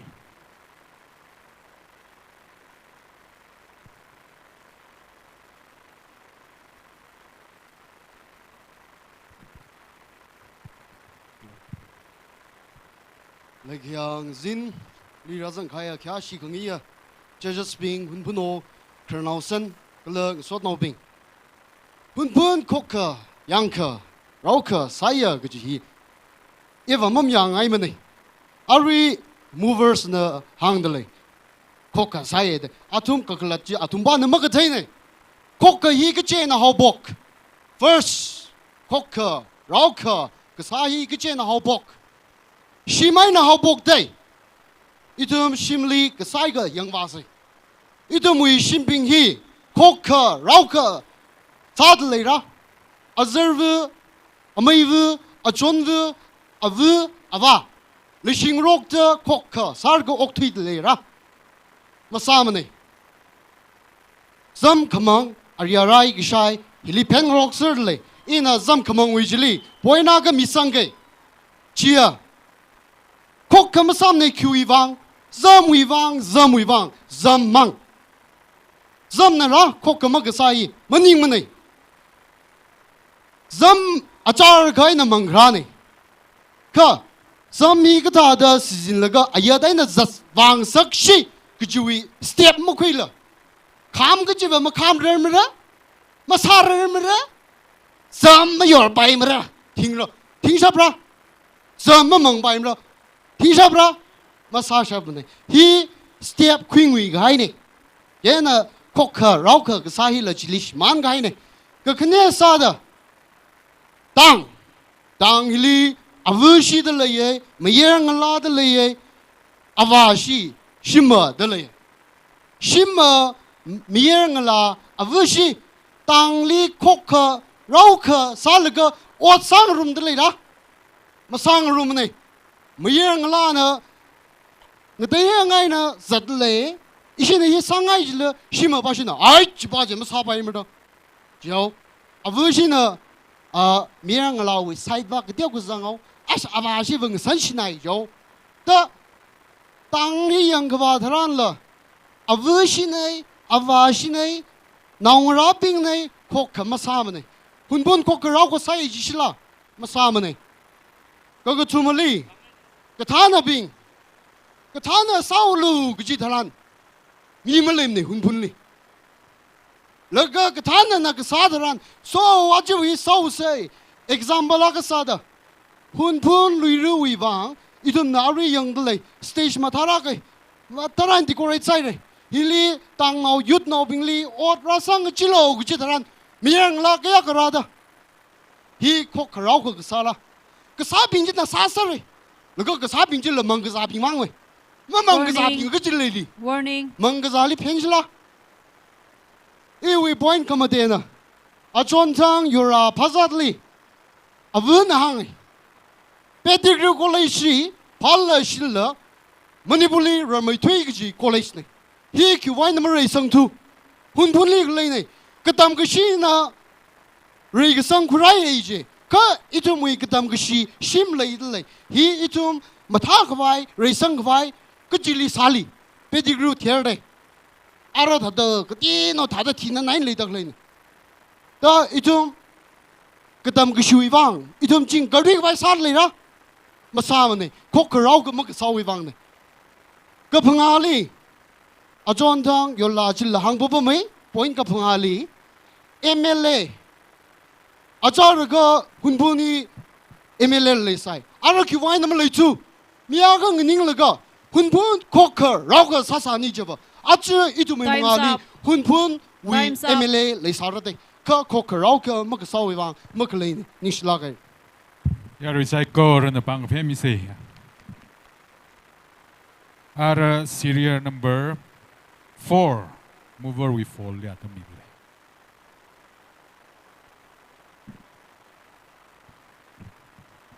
Actually, kun yang me ben kala hirazan kai yaru. Ina aro hiring da kai Khokha Raokha ma samna ji imam yamne Khokha Raokha sai ji im yai je ina aro hi phyat mi khai ning da klene ina aro yu kre point sa da thuikok vugla thuikok bing da yang mirok jiwa luira aro tum luira da dam yon da kai Khokha Raokha sai ye maning shi jiwa Khokha Raokha ma sai shi jiwa mi hya khar razang ga mam yon rai ji ne ma I hun phun Khokha Raokha sai kala yu points ka khne na wa awunga na ruk thang awang na ruk thang here awang na ruk thang here ki ba ko tan dak matam ne an tan dak matarang hain dang da itum ruk thang im sa ga ana speaker number 2 na hang re ruk thang je dang ki ga ko kam sam ne je ta ga chon thang awang na ruk thang je dang hun pun sia ka awu kyang ji de mi hia ka ba gi bro ga awu so ana sia sa min ga awu so mi ba mi ya ga ku ji ta ka hi ko ka sa min ga ki grei ji ne Hira Khokha ka sawi azak akhane yu boys ka tumana lui shom khamashar awunga na lui ma shom sharang khaina jangja kiba ka shi lui ma ba shom samne kiba lui ba shom sang thayar da kiba ka shi ma ba shom sam da ta ka hira Khokha Raokha ka sawi azak akhane yu khamaje points na hun phun hang phun na ma ba mra nang khaina jangja kiba ka shi sai ma ju homne ashina ba mi khayu chi de Saivana Khokha Sada Varga Saiva Pin Khokha Sada Varga Sai here at whom the Bachu Hominawe. The hero Khokha Sawi as a Kahane. You wake up Panga points. A jankum, who would you shot? Humpuma in the era Muji. Colonel Son, National Son, I go down the governor. Taga he Khokha Samium Rai Shun Punbi. Here Khokha Sawi as a Akoko. Gala, you will get through points now. Ajukum denomination here. Denomination him a Kairagra. Mutaraga in fasting him, Taraga in a quick eye. Here, Khokha Raokha Sawa, the Akane. Gora, you will Shinia points now. Ram, the young Aragon, Jan the Cray. Kongnai Lusaino, Janaga, for how the Cray, Avung rapping the Shokazadi, Mutami up the Sam Quivaraga, Shokazashi didn't join me the Cray here. He Khokha Raokha Salmon in Gakchi Craig Gine. Gala, you will show the points in her. A Kachika Sashoka, a Vung rapping no, Kushan Zixang Govade, Tagahi Khokha Raokha Salmon in Khokha Raokha Sawa as a Kahane. The Lena, Mamma, I'm the speaker number 1, the Hangai, Mushan Tishum Hawaje, Gada Tishum Hoda, Mushan Tishum Haiga, Ari Rashung, the Panit Mion the Itum Kisakam, the Mario Pomra, Manimne, Itum Tishum Haisashi, Ari Rashung, the Itum Mushan Himam Yondre, Pandit Mam Yondre, Gala speaker number 2 in the Hangai. Paisa Kang Shaiji, Taga, na Ari, the Paisa Shaiga, Tang the Credit, Taga Khokha, Sada Remning, at Paisa Kangsaja, then the end of Bakum, the end of Babum, Atom Khokha, Sada, Paisa Jimmy Sangaga, Khokha Sadam, Yonsai, Giu, as the Akasada, atum na paisa ji mi der khine jaina ishi hunpun na be khokha musam na ida duimang phathero khong nai lui sai na yang ra go mun shik phai na jaina I hunpun khokha rau sai gi hi hangai tu khok bugala tu khok ping na hi thaimi ro ni snai re Yari sai ko na bangmai da ka phe mi se ara itum na opinion we serial number 4 we opinion le atam mira tam kui mila Catching here, judges being you are mean horse bum ring na hoy in opponent number 4 ne. Kala aji mi gai to big ira munpun ko ka saya gaji hi mamshum na da rakhang ning nam. Ira munpun hi ko ka Raokha saya gaji mamshum na gaji ukre boinli aji event hin la thegu shaba gaja brahmansa da aji debate hili tangya na participate rasa ta leido ishi dangmaji mang ra ta leide ta hunpun hili ishi dangmaji mang le lak ta leila tang madi mang lem de hita da participate mag sai na la iram humpuni khokha Raokha masam na ji proof saya yu ga ni boinli thermarine iram humpuni shit ga sang ding roksara ira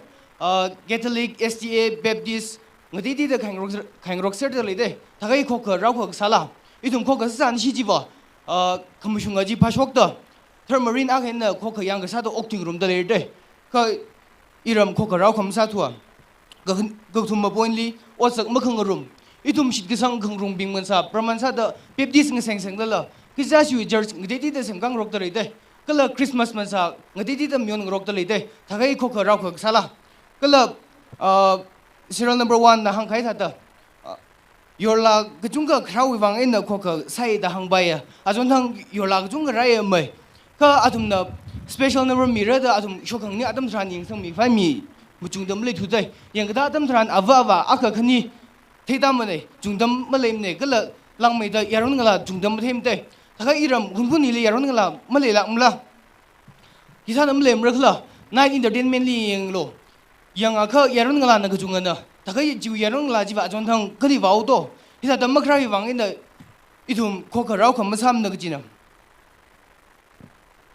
iwi Kamadi boinli resang makui regasang makui kra iyur iram regasang kra sa gija damdran ituma akhain akha khokha yang ka sa da osa khangrum dagar masamla kha iram khokha yang ka sa do odram ngasang rok lak ta lela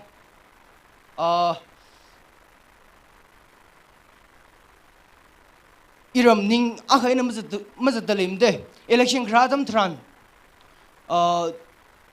iram rei sam khu grahi madai lagin da gathan na gabang yon dale election khradam thran iram moina party kya shok dale do gujung shong rok dale de kala miavu wi gathan na ngading rok sare ra ka itung gudong wi gathan na akha le da gathan na akha jili shur san hi ji iram rei sam khra dale mrela iwi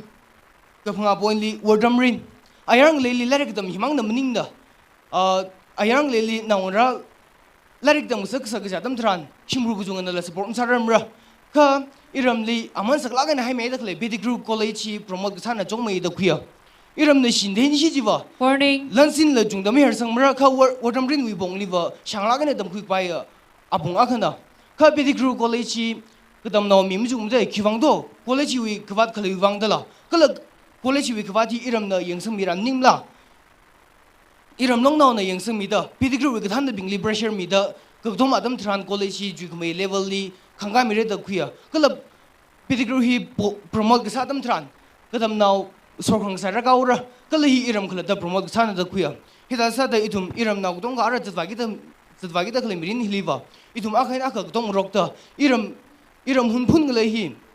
iram hunphun hi itum khala da na promote sa da ju khmei level li khanga shuk vai sa da hanga hinang samako ni share Yaro zai ko na pang phe mi se ara knao sada itum na muvalli serial number 1 muvalli minute akhu wang atam mira Adam Hiwani Share Kesa da Pedigree College Jiara mi jung dam room ne da hangai Kiwana kai ga adum na hang jumum shum no Pedigree College khug dong ga jung ja hi rang ga hi adam khu de wa de hi Khokha ko sang ga aji Pedigree College ri aji mi jung ra adam tre wa แล้วก็เนี่ยซาต denomination ก็เองแต่ก็จุงจาร์ดังไงแต่จะคำชุ่มนิ่มหนูก็จะเอาชิดก็สังอาทิช่วยก็จะจานสักไงจะจะหนูก็จะก็จะอาดัมจะจารันโคกเราก็สังก็จะเอาสักไงจะจะหนูแต่ฮีฮังก็อีกฟ้านี่ซะยารุใจโกรนบังเพียมิเซอิตุมวยงพัดเงียทีลีขังจังไซเรอิเชเร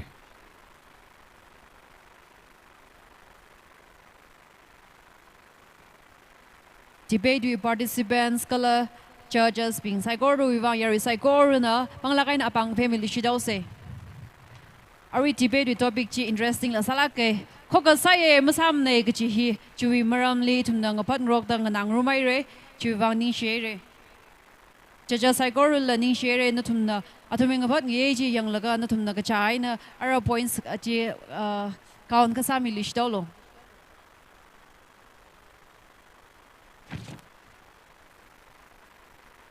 ning shla kare shiwi judges pingli ara itumna